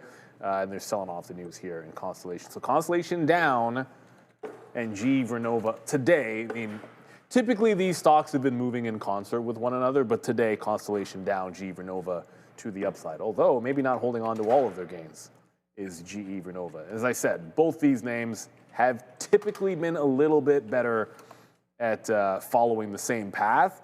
You're actually getting a break away from that right now. Like GE Vernova is continuing higher. CEG just lost a bit. Just lost the 200-period moving average here today. Ooh. Like at some point, I mean, this is why you try to pick favorites within a space, and every now and then it'll work out if you get the right one. That said, there's a point at which I think even this is going to be a buy. Like this is probably the kind of name I wouldn't let it drop too far before catching a bit of a bid. So yeah, that's why Constellation's having such a rough trade. I actually didn't look at Vistra just to give you a third look. Oh, they're just as bad. Well, almost as bad. 8% down for Vistra. Definitely GE Vernova right now is the winner. If you look at kind of like the bigger three in the power space. Yeah, like that GE Vernova. Got to add to that somewhere. That's the hardest part is figuring out where to add.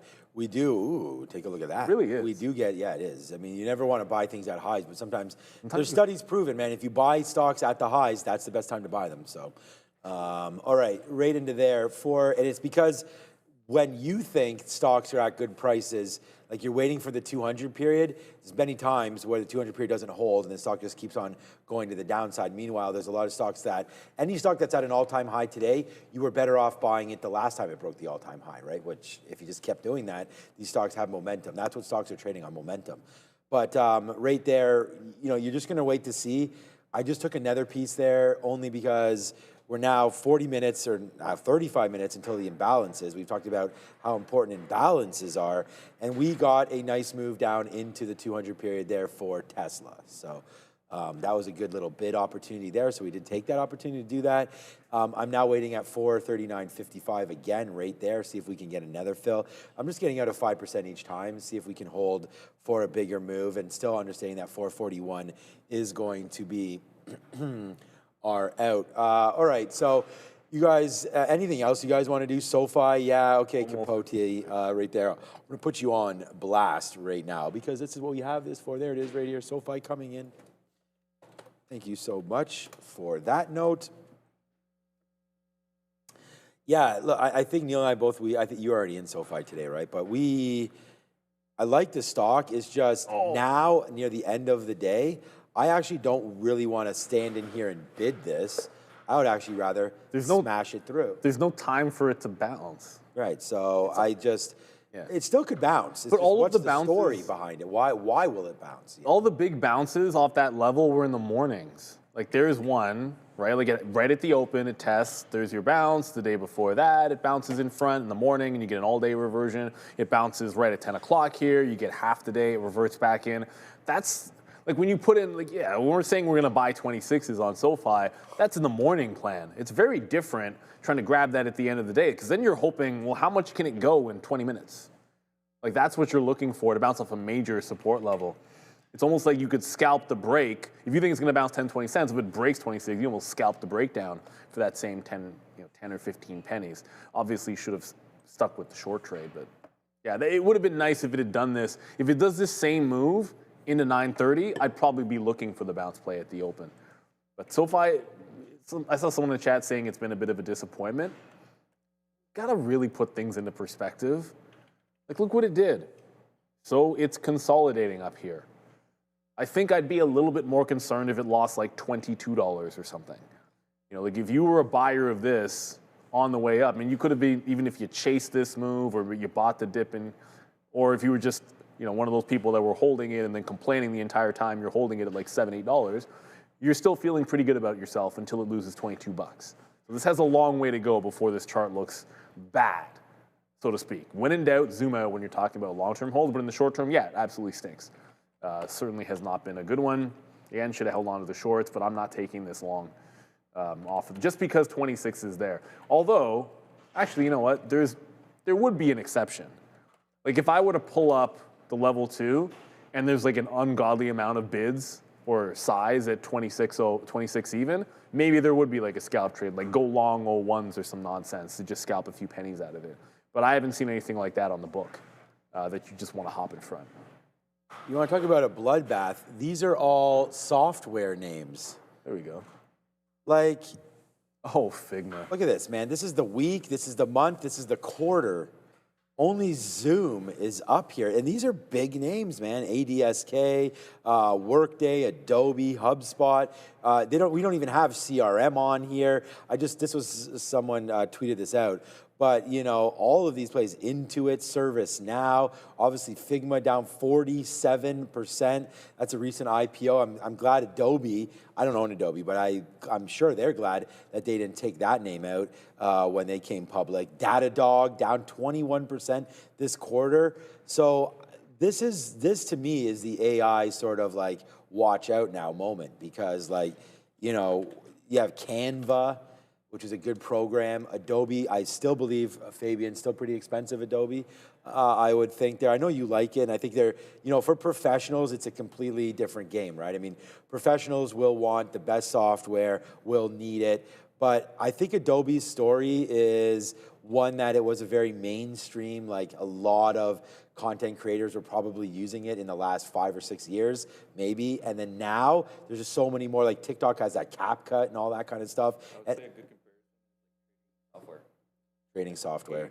Paid software versus right. So he's just kind of saying like right now you can compare it to sort of like a Robinhood or something where why pay $4.99 a trade when you can trade for free? And so there's a lot of software out there that Adobe has unfortunately been unable, I guess, to stake claim that they're better than.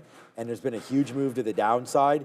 And yeah, you can now, with Nano Banana on Gemini, you can create almost any image you want. And I'm just talking out my rear here because I'm not a content creator or illustrator or anything. So I'm sure your brother maybe would probably know about Adobe better than I do, obviously. But there are uses in the professional world. It's just this name continues to get hit. And you heard CRM. Neil and I complain about it. That's all I know. Yeah, Neil and I talked about CRM the other day. It was down 7 or 8% there, and it was because Anthropic dropped something, or the team of, might not have been Anthropic, but it was one of them, had dropped a very similar product there for relations management software, and this looks like it's going to break as well. Big Mark Benioff story there, was in the Dow, or it still is in the Dow, and just continues to get absolutely crushed. But we've seen so many times that no matter what you think about the stock, man, prices don't lie, and you know we're near some of these lows. It might be worth taking a shot on some of these names, but software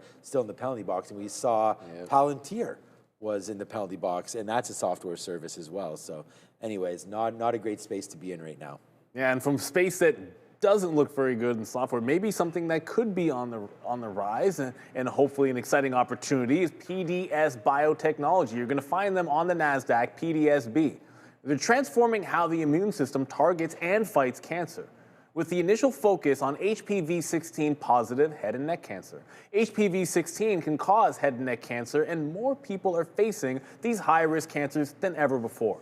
HPV-16 positive head and neck cancers are projected to become the most common type of head and neck cancer in the US in a few years. You can learn more at www.pdsbiotech.com. Link in the description as well. I want to shout out to them for sure. And just to go from, well, hopefully that's a positive opportunity to, I just saw in the chat, people were talking about the Figma IPO.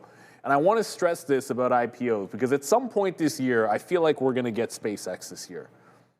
And, you know, you're going to hear, look, here's what's going to happen when we get SpaceX. You're going to hear and see all of us talk about how we're flat out buying the IPO open, right?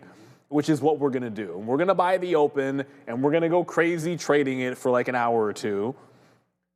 And then we'll take a step back and assess what you want to do in a different time frame. Because Figma was another example like this. Like when Figma came out, you would have heard us say all the same things. We're going to buy the open. And look, and these things are great trades on day one to the long side very often. However, I don't think you heard anybody saying we want to hold this. It's a very different story. And especially when Figma was very unique. I mean, I could throw up a CoreWeave chart, you've probably seen it. It was very unique in that it immediately lost the bid. Right, like you got one green day, then you got a couple of pullback days, and then it just lost the bid after that. That's as nasty of an IPO that had hype around it that I can remember seeing. We've been trading a long time, and Sean, if you can remember one that looks worse than this after, like stocks, like IPOs have done this before, but not so quickly when there was that much upside early. Like I cannot remember a stock that had that much upside within a couple of days and did this kind of a reversal. That being said, I also can't think of one that had this kind of a backslide where there wasn't a fantastic mean reversion trade. And again, I'd only be talking about a like some kind of a trade. I do think just on sheer, it's been such a bloodbath. If this ever gets the 50 period back, or one of the other ways you could look at it is you just go back to some private funding rounds. Maybe there's a level you could work off of. It takes some more research to be able to find that, but maybe even just a break 40 at this point or a break of the 50 period, there's going to be a trade on Figma. And again, it's unprecedented to the downside, but I think sometimes that'll lead you to some opportunities in the other direction. That's nasty. One of the worst ones I've ever seen. At least with, whatever, I'll get to Intel in a quick second. At least with CoreWeave, when it went from $180 all the way down to 60, it had the decency to be amazing before it did that. Like CoreWeave, yeah, CoreWeave got rinsed, but it also did, like, you could have bought the breakout on this stock 2 months later. You could have bought the dip back into the open price and then absolutely ripped your face off. Like you can't complain about CoreWeave because it rinsed you at the top when it was such a good IPO early on to begin with. Figma, your only chance was to literally buy it at the open and sell it at the end of that day. That was the only good long on that stock. Terrible, terrible, terrible. For the IPO. I do think SpaceX is going to be a different beast. SpaceX, I think, is going to be a different fantastic. The liquidity expected on SpaceX will be the biggest IPO ever when it does happen, if and when it does happen, I should say. And we're all excited for it. Obviously, I think we're supposed to, and there's talk of OpenAI next year and, the other one. It should be Anthropic. It's Anthropic. Potentially Anthropic this year, and then maybe OpenAI next year. I don't think there's anything more hotly anticipated. I mean, SpaceX, I guess, because they're coming first, and then OpenAI. There's nothing people are more excited for. Yeah, I mean, OpenAI is going to be nuts. And then you know who is really excited for those? Morgan Stanley. Yep. Goldman Sachs. That's who wins. Just look at all the bank earnings this week and see who's smiling and who is not. And it's Morgan and Goldman that are smiling, and that's part of the reason why. Yeah, for sure. This is, and we talked about that for this year. It looks like with less and less regulations and whatnot, hopefully this is going to be the year of mergers and acquisitions and all of that. Wow, Micron's up 6.6% today, 359 right there.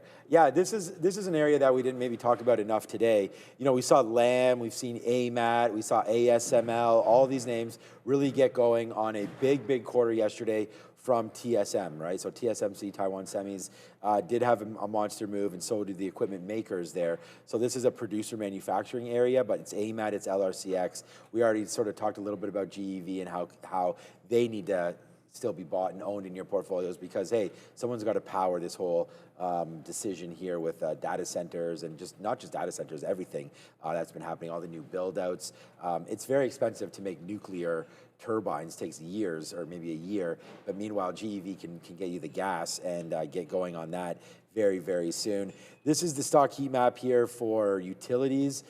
Pretty green day over on this side. Oh yeah, Vistra and at CEG we sort of just brutal. Yeah, those have been brutal ones. I was actually trying to find this, the energy, the pure plays, the XOM down or flat today up, but generally speaking, relatively flattish, but Valero down finally, EOG Resources down, Pioneer and Phillips both to the downside as well. And then I don't know if many of you have seen Costco over the last little while. This has been an absolute rocket ship. So is my Target. That's been an absolute beast as well. But Costco, let's just have a quick look at that as I think it was just left for dead. And then everybody was very, very worried. I almost typed in Target there. Everybody was very, very nervous about what these tariffs meant for Costco because they were sort of fighting the administration on that. And then I don't know, honestly, what got underneath this thing. Costco doesn't move like this, nor does it move like that. But there it is there. I guess it does move like this, but that's 1, 2, 3, 4, 5, 6, 7, 8, 9, 10. One down day in the last 10 as we take out the 200 period moving average. If you were smart enough to somehow have bought Costco down into here, this could be a decent sell area, because remember today, and the reason why we bring this up a little bit, is we've got Walmart. So Walmart's going to go into the Nasdaq today, into the Nasdaq 100. This is definitely a sell of the event type of story there. It's not moving today on that. We'll wait to see if the imbalance comes out it just at 350 right there. But also Walmart, as Costco goes one way, Walmart's pulling back into this event today. So still like the stock, but let it slow down. Should probably is real home down into here. The reason why we don't have the continued contract or the symbol on this is because it switched from New York over to Nasdaq, and this is what Walmart looks like, right? So, you know, there's a Walmart within like, I don't know what, I think it was, there was a Walmart within like 2 miles or something of 90% of Americans. There was something that I heard, but it was like, yeah, there's a Walmart basically that's walkable for the majority of people out there. And you guys just ask yourself where your closest Walmart is. And I still think that that's a buy, but we got to get into this area again, 112. Remember, they got that announcement that it was going over the Nasdaq a couple weeks ago. That created probably a false bump higher. So let's just play the strategy of dip buying strong companies that we like. And I think Walmart is one of those names. And today you get sort of a random event, and you know it's only going to get added to the Nasdaq 100 once. So that's I hope it pulls a Carvana, because it moons from there. No, Carvana pullback. Oh, pullback. Yeah, like Carvana pulled back, or you mean? Well, it did. Oh. The Carvana dip. Like, look at there's your run up, right? Like, okay, so understand that this get bought up. This is not the announcement. I believe the announcement was, I think it was this day. I'm pretty sure it was this day. This gap up here, and that's when you knew it was going into the S&P. Whoa. But it was running going into it, and then it dipped right back into 400. This pulled back 20% after the addition. So if Walmart does that, buying opportunity, thank you very much. You scoop that bad boy up and say, wham, bam, thank you, bam. I don't like that term. Look, anyways, but you know what I mean. Look at this. We're just sitting there. Grab this. I mean, we just put this right here at 50. I trade 50s, so there it is, man. We make $1. That's 440. That's 339.50. So that's about $1.20 right there. It's a good thing we were sitting there. We talked about this is the price that we wanted for Tesla. So getting lighter and lighter right there. I don't know what everyone's having for dinner, but that's a chicken dinner winner there. So not too bad. We'll see if we can get a little lower on that play right there as well. Silver's going the other way, man. So we take a little piece out there on a break of 75. We're going to get out once we break once we break down there. I'm okay with it. We emptied out a lot of that trade as we had talked about it, and so now the move lower continues here on silver and on the whole market in general. The Fed's Jefferson is now talking, so you know maybe there's something going on there. If we ever see anything hitting the newswire, we'll get right over and start to discuss it. But it's still $1. Come on, Jefferson. Come on, Jefferson. The market should be moving on up. Sorry, that was a good one. Yeah. It's moving on up at some point here. I'm going to put a bid right there again in the 50s and see if we can grab that one. So yeah, he should be definitely motivating this market. It doesn't seem to be doing that at all right now. Silver is taking a little bit of a dump back down to the downside there. Bitcoin 95 and change, trying to make some moves. Did our XXRP. Look, this should be the year for Ripple, man. Ripple got, this is like the coin for banking. It should try to go here in 26, but I don't know. Maybe it won't. Cleared some regulatory hurdles. I don't know. We'll see. Not doing too much here. XXRP, 2 times levered for XRP, but not doing too much. And then Ethereum today, I'm not sure. I only really have on Bitcoin, so I'm never really too worried about what Ethereum's doing. But look at this. Ooh, right there to VWAP. So 24.85 or so. You know, we haven't even really broke through VWAP all day. You know, sands right there, 10 o'clock, something was going on. But there it is, man, right up to VWAP and looking to take it out with 332, 15 or so minutes until those imbalances. Let's see where we wind up going. Yeah, it's still some time, but I don't know how much further we can. It's a Friday, so things tend to move a little bit less. I don't know if we'll get to the low of the day here. I mean, the Nasdaq's not going to the low of the day. I don't know why I would expect Intel to go to the low of the day, so I'm going to have this one on the back burner. I don't want it, if we're bouncing clean off 47, which looks like the even dollar might hold, I might just jump out of that trade and then look over to see if Walmart's going to do something. Because at 350, I'm probably going to be looking at Walmart and AstraZeneca. You know, will AstraZeneca come as a big sell and Walmart a big buy? And if it doesn't do that, then there might be nothing burgers on both those names. But that's where I want the focus to be. As easy peasy, just keeps the word again. Thank you for the super chat. 0.2%. 1K only today. NYR. Hold on, the volume on, you traded something with 1K of volume? No, He means that was his New Year's resolution? Oh, New Year's is that what it is? He only made 1K today, so he Spike, I'm out. Okay, New Year's resolution. Okay, that makes sense. Yeah, he said that he's going to donate 0.2%, so Appreciate if he it. made 1K today, You're out on a $2. Friday. Well, we appreciate you. Enjoy the long weekend. For sure. Not a bad Bills play if you get a getting chance. out of there. For sure. Oh yeah, that's tomorrow. That should be a good one. I'm looking forward to that. Already nervous. That's the biggest game for me. Looking forward to it. I think the Patriots, Houston should be a good I think that's going to be a really good game. I mean, you better appreciate defense if you're watching that game, I think. But if you're looking for high flying, two young quarterbacks finally meeting, so that should be good. Then you guys will hopefully be able to play the winner there. That should be exciting. If it was Bills v Patriots, that would be really good. That would feel so good. Yeah, that would be a good one there. I cannot tell you how. Going to the Super Bowl, if your team goes to the Super Bowl, you're going to be happy anyways. Almost good enough. But if you beat the Patriots, if the Bills beat the Patriots to go to the Super Bowl, first of all, we have to get there. I'm not looking past Denver. That's silly. But it doesn't matter what I do because the players are doing it anyways. But that would just be extra special. Extra special. Yeah, this is the Bills' year. No Mahomes, no Burrow, no Lamar. If they can't do it this year. Yeah, I can't promise my emotional state if they lose on Monday. However, I already said, I've already got the Broncos. And plus you get the extra day. Remember, Tuesday, so you get to relax. Oh, that's... And plus it was Saturday anyways. Yeah, it's Saturday game anyways. Whatever. It'll be a few days later, but I said Monday. Tuesday, if they lose, I already have some Broncos gear that I will throw on when Brian Shannon shows up. And we'll see. It should be fun. It'll be a fantastic weekend for sure. I'm still surprised that you hadn't heard about this NCAA story. I'm going to get out. The bounce off 47 is confirmed. So we held 47, Intel held 47. I was in at the third. It bounced off 47 and kind of broke the prior bar after. So that's going to be an exit for me. I'll look over at Walmart for the close just to see if we get something at 350. Unless anything else sets up. I had a quick look at the book on SoFi. Nothing crazy at the 26 even. It's not insignificant. Oops, wrong direction. It's not insignificant at the 26 level. So we were talking about that earlier. I have to actually scroll down. I tried to use my track bar to scroll and it does work. It's not bad, but these aren't huge. 100,000 on Nasdaq and 90,000 on EdgeX. That's not gigantic. If I had seen multiple millions, that would be a different story on SoFi. But I don't think I'll be taking that 26.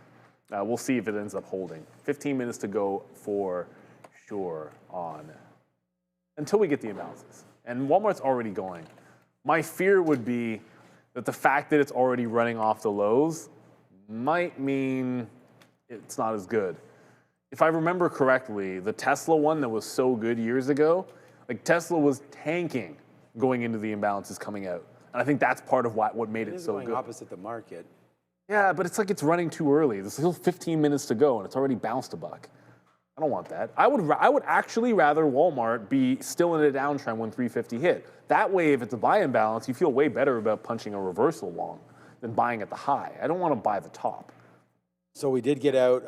By the way, we're now at $1.50 in the money on Tesla. That's getting lower and lower right now as we go. Silver, we've just been emptying it out here. But, oh, wow, okay, nice move back to the high side here for silver. So let's get some more out at 92 if we're able to do it. If we're able to do that, and we are. So there it goes. We could have reloaded it right there, too. We should have, could have, would have reloaded it right there, and we didn't. So not would have, we did not. All right, I just want to show you this stock is halted. Remember we talked about PN again? It's just reopened. This thing is now 75 cents. So, we already talked about this. We looked at it, we zoomed it out, we did all of this work. There was no news. And there was nothing going on. And it kind of went right back to this $2 area again, and it was some sort of a solar play or whatever. And with no news, no nothing, what goes up again? All the way back into 70 cents, and now has taken all of that out. I don't know what was exactly going on with this stock. It was nothing, and then all of a sudden popped as we had sort of Ramin had found us that one Twitter feed where the guy obviously was pumping it up and got to $2 and now back down to 70 cents. So hopefully you weren't sort of caught holding the proverbial bag on that one. You know, our bid is still, actually I'm at 439.16. So maybe let's just wait. Maybe we will wind up getting that. And then we'll find out if that does come through again. And then, you know, reporting one of the biggest names that we'll look at next week. We saw Intel's on Thursday, but it's Netflix with a little bit of a spike up right now. These guys are going to come and report and let us know how their quarter's going. We don't have to worry then about Warner Brothers. That's going to be happening on Tuesday afternoon, where we'll be bringing and rebroadcasting you the recap show, or the earnings show, I guess we should call it. We won't be recapping too much. We'll be going over the earnings plays live that are happening on that day. But yeah, Netflix, great little bottom there around 87, 85. So, you know, we'll see if that holds there on Tuesday. I don't think this is a risk over the weekend or anything like that. Just get ready for it to show some strength or weakness Tuesday after hours as we get ready for Netflix earnings. So, but that'll be a big one.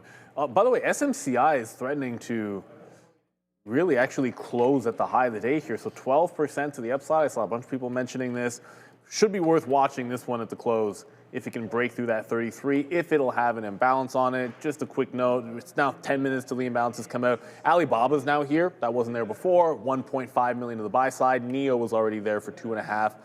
Wells Fargo, sell at 2.3. Only banks that were good, only Goldman Sachs and Morgan Stanley in this turn, at least early on. We'll see how they react next week when you get a couple more days to digest the numbers that they had. BAC is also a sell, so a couple of banks to the sell side. Don't even know what that is. BMEZ, no clue. So that's going to be most of them. NCLH will be in there as well. Nothing on that list gets my attention more than, I think, potentially Walmart.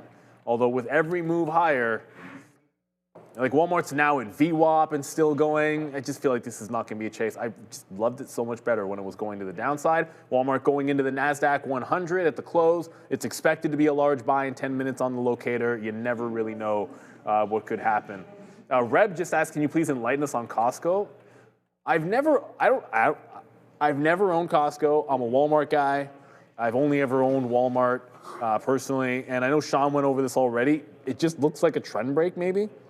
Like, it was such a long downtrend, so when it found the bottom, it's just been trending the other direction for a little bit here. I don't think anything has fundamentally changed with Costco. You know, just maybe the buyers or the sellers, I guess, finally they got tired of driving the stock down, and it's a reverse trend. So nothing I'm aware of has changed. I still prefer, I get it, Walmart's not cheap, but I still prefer them to Costco as a long-term buy. But that said, if you grab the bottom on Costco, I bet you're pretty happy with it now. It's over the 200 period. It's going to close today over the 200 period. So I feel pretty good about that. Like, it's not like it rejected it. If you go to the higher time frame, I think sometime with a stock like this, you probably care more about the weekly. Like, you might say, yeah, but it's closing the week, retesting the 50 period on the weekly chart.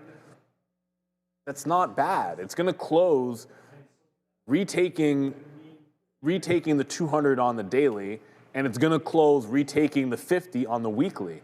That's pretty darn bullish for Costco that it's going to do both of those things. That said, like I said, I just prefer Walmart to it, so it's not like I'm saying all that and I'm not going to be a buyer of the stock, but it does look pretty good for the first time in a while. Yeah, I don't know. We have to look back and see if there was an upgrade or something on that name. But I don't know why that is happening, to be honest with you.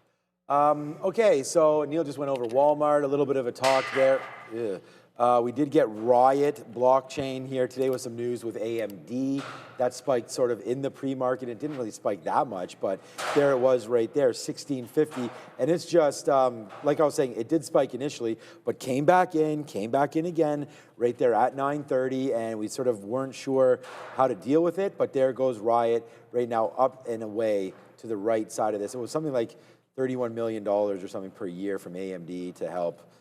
I don't know. I'd have to go find that story. But Riot blockchain, nice move to the high side right there. And just watching that 200 period moving average. And we've talked about that many, many times. And even if you're looking at VWAP, would have given you an opportunity to get long there as well. So remember I was saying, forget about anything you're seeing here. It's just the momentum. And right now it takes it through, takes it out there on it. I mean, you need something to start the momentum. Riot could be on its way. Yeah. Right back up to $22, $23 again right now. I have the story. Yeah. It was they acquired 200 acres of land at Rockdale, signs a data center, lease and services agreement with AMD, Advanced Micro Devices. So that's pretty big. And they funded by selling over 1,000 Bitcoin on the balance sheet. So hey, I mean, that's not, when you're making the pivot, right, they have all this Bitcoin on their balance sheet, using it to make a pivot. Actually, it's pretty good for them. A guy from work asked if I am buying more Walmart.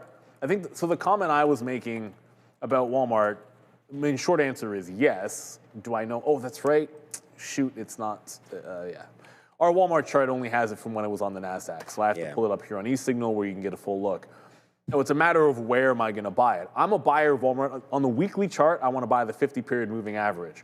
So what I was saying with the whole, could it have a sell-off after the sell the news of it going into the Nasdaq 100? If it were to, then I'd be very welcome if it dropped that far. Carvana dropped 20%. I'm not saying Walmart's going to drop 20%. I'm just saying if it did the same move, it would be right into the breadbasket of the 50-period on the weekly chart, which is exactly where I would like to buy more. I'm not saying it's going to drop into there, but I'm definitely going to be there if it does drop. That's the better way to put it. So, you know, like I don't want the stock. I own the stock. It's not like I want it to go down, but I don't plan on selling any. And if that's the case, then oftentimes in the long term, I don't mind if it dips to allow me to accumulate more shares. It's not a bad thing if I'm not looking to do anything with Walmart shares except be a buyer in the short term and then hold them for like a decade or so, or however long it ends up being. So still about 5 minutes to go. It is pulling back a little bit. Love it if it pulled back further. The closer this would be to the bottom when the imbalances come out, the happier I'd be just for a potential entry point. Like I hate chasing it in random levels because if it comes out a buy and it was down here, I would just punch long and throw a stop at the low of the day. It's so much easier to do that than literally buy the top and then have to pick something random in the middle where you're going to get out of the thing if it doesn't work. Yeah, I was going to show you guys.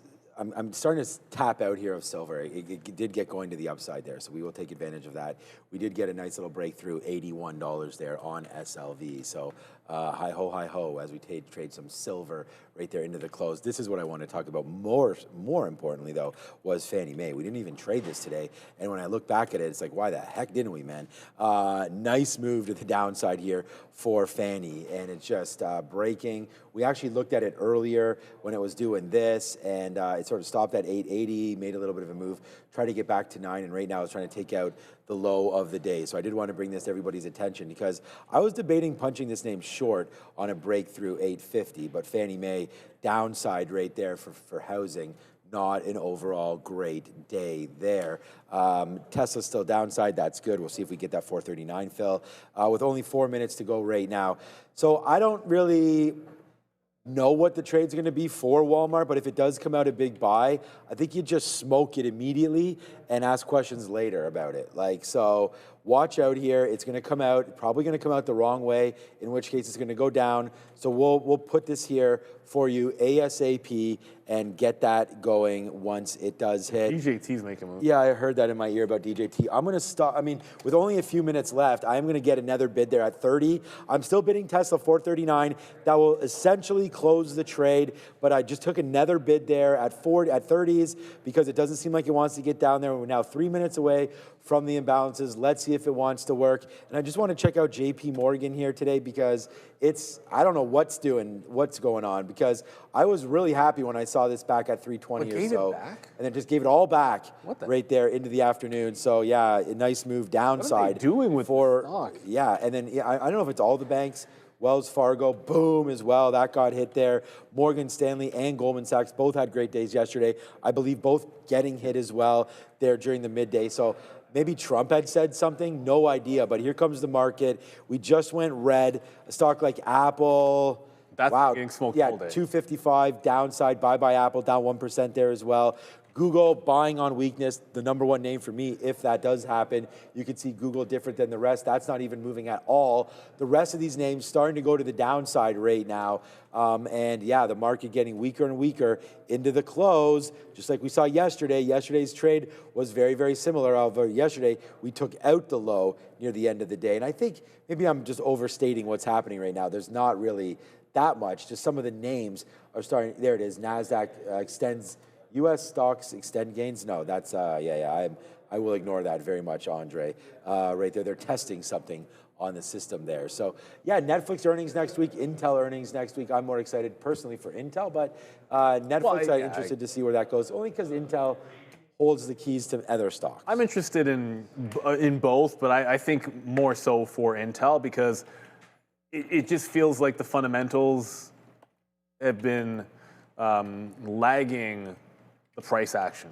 Like we're up because the U.S. government put a stake in them and because Nvidia also invested, but like nothing in terms of the performance has really warranted the stock being up 230 or whatever the heck it is from that low, 230, 240%, 250% actually, because the low was like $18. So yeah, it's been a little bit too far.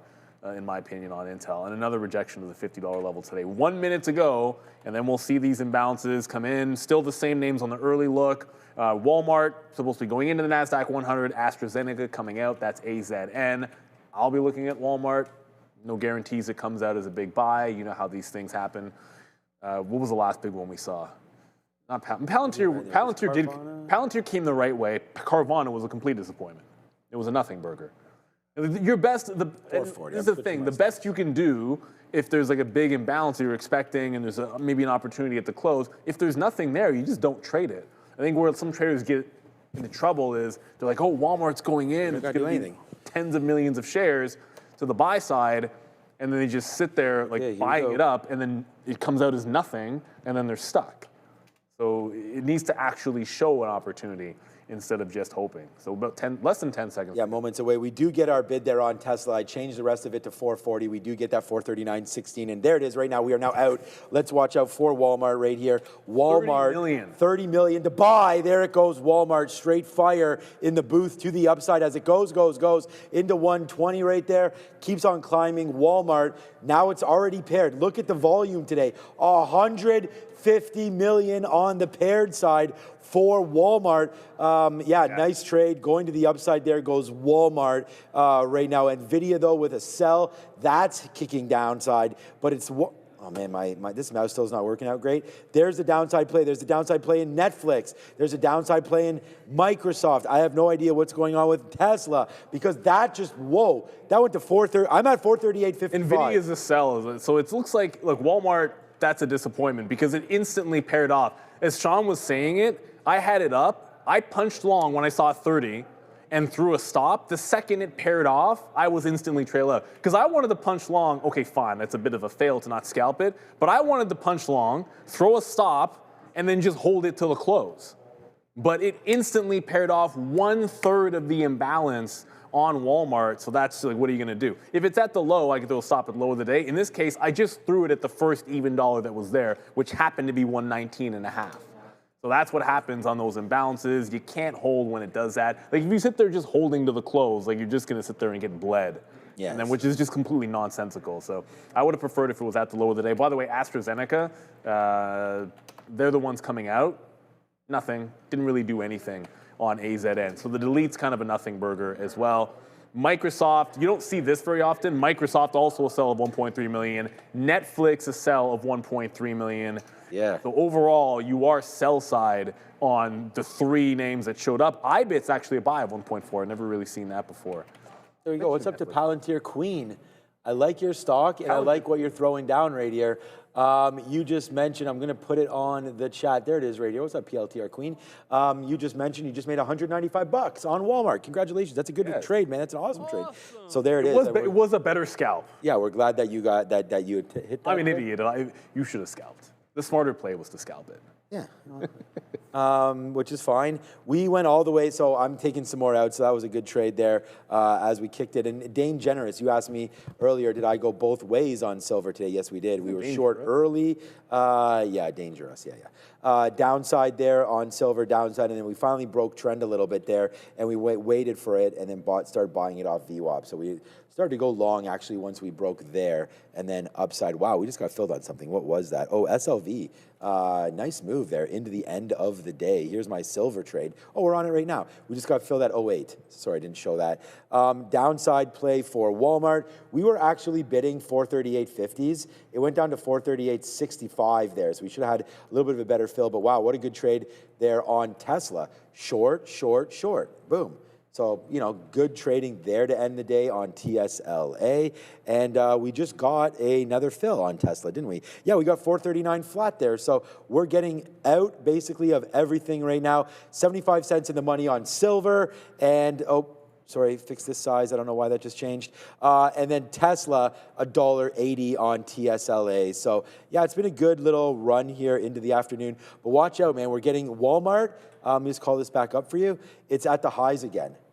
So, yeah, regardless of anything, it's getting going here again, WMT. Wait, because at 355, there should be a pair, but it doesn't necessarily mean it's going to go the other way.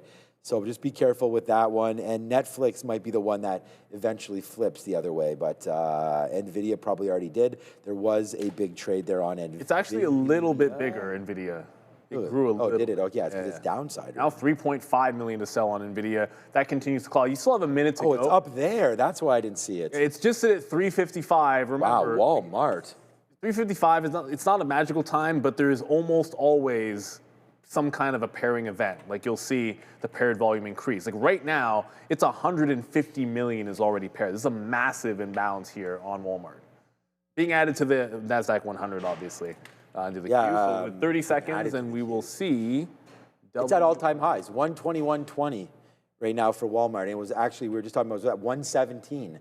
So talk about missed opportunity there. Comes out the right way and then just blasts everyone's face right there. So we'll see what's going on there. I just saw that Nvidia might have turned around as well. I don't see them on the imbalance locator anymore either. Here's Nvidia upside there, 187. But let's see what happens to Walmart right here at 55. Maybe it flips the other way. WMT coming through. Yeah, there it is. Wow.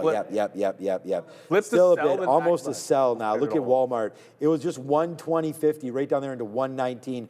We talked about that flipping and just sat here and didn't do anything about it. So there it goes. Nice short there. Hopefully you got that. And I'm glad we discussed it. Silver still doing its damn thing. And what a trade there. Bang. We actually got filled short long. We'll just punch out of Tesla. Great trade on Tesla. $3 or whatever it was to end the day as that name just continues to go downside. So my number one P&L name there today, Tesla, off of those most recent shorts into 438. I don't even see Walmart anymore. Nvidia does get a sell side as well, down into 185 right now goes NVDA. My worst stock today, and it's because we Walmart's it's a sell. Now Walmart's a sell. Yeah, 1.2 million to the sell side now on Walmart. There it is. You just have to scroll down a little bit, but that's that flip, which doesn't always happen, but it often does. Like, that's the thing. It's a better scalp trade than hold till the end. Like, what you could also do is, like, if you're in the money, you could just put a trailing stop in so that at 355, you already have a stop, and then you're locked and loaded. That would be one way to play it. But the market's not going to hold on very well today, unfortunately. We're going to end up, barring something crazy, we're going to end up in the red on the NASDAQ and the ES. ES is pretty close. It's still more or less a flat day. Like the ES is 0.04 to the downside. It's really not that bad. The bigger test is going to come next week. Not necessarily next week, but we'll start to get more earnings through. And then when we get big cap tech earnings, that's going to be the big one. I low-key believe that I feel like the data names are, like, they're the big ones this time. Like, you know, they're not market moving. Oh, sorry, your memory names, like your Micron, SanDisks. Like, those are the ones that worry me the most in terms of you better have a good report. If there is even the slightest problem with Micron's earnings or SanDisk earnings, those stocks are going to get destroyed because everyone's expecting, like, an Nvidia type, they want 4x. That's the expectations are 4x growth on EPS for Micron. It's pretty hefty. Yeah. The earnings season will be big. Earnings matter more than the Fed right now. for sure. Thank you, others. Yeah, I didn't mean to keep it up there for that long. No, there it is. I didn't even realize it was still up there.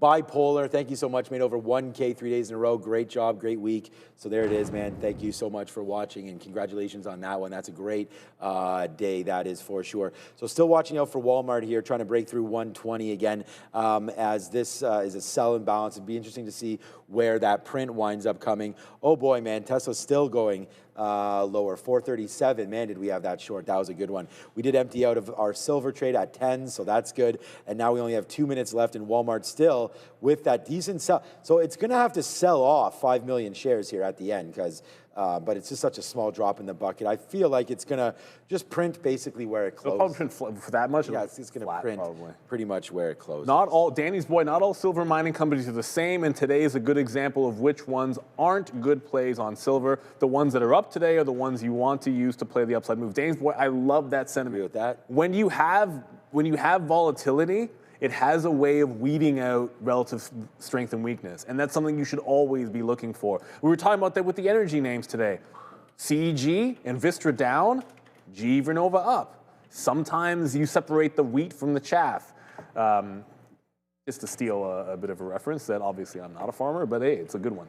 Separate the wheat from the chaff. Find that strength and weakness so you can be in just the best names.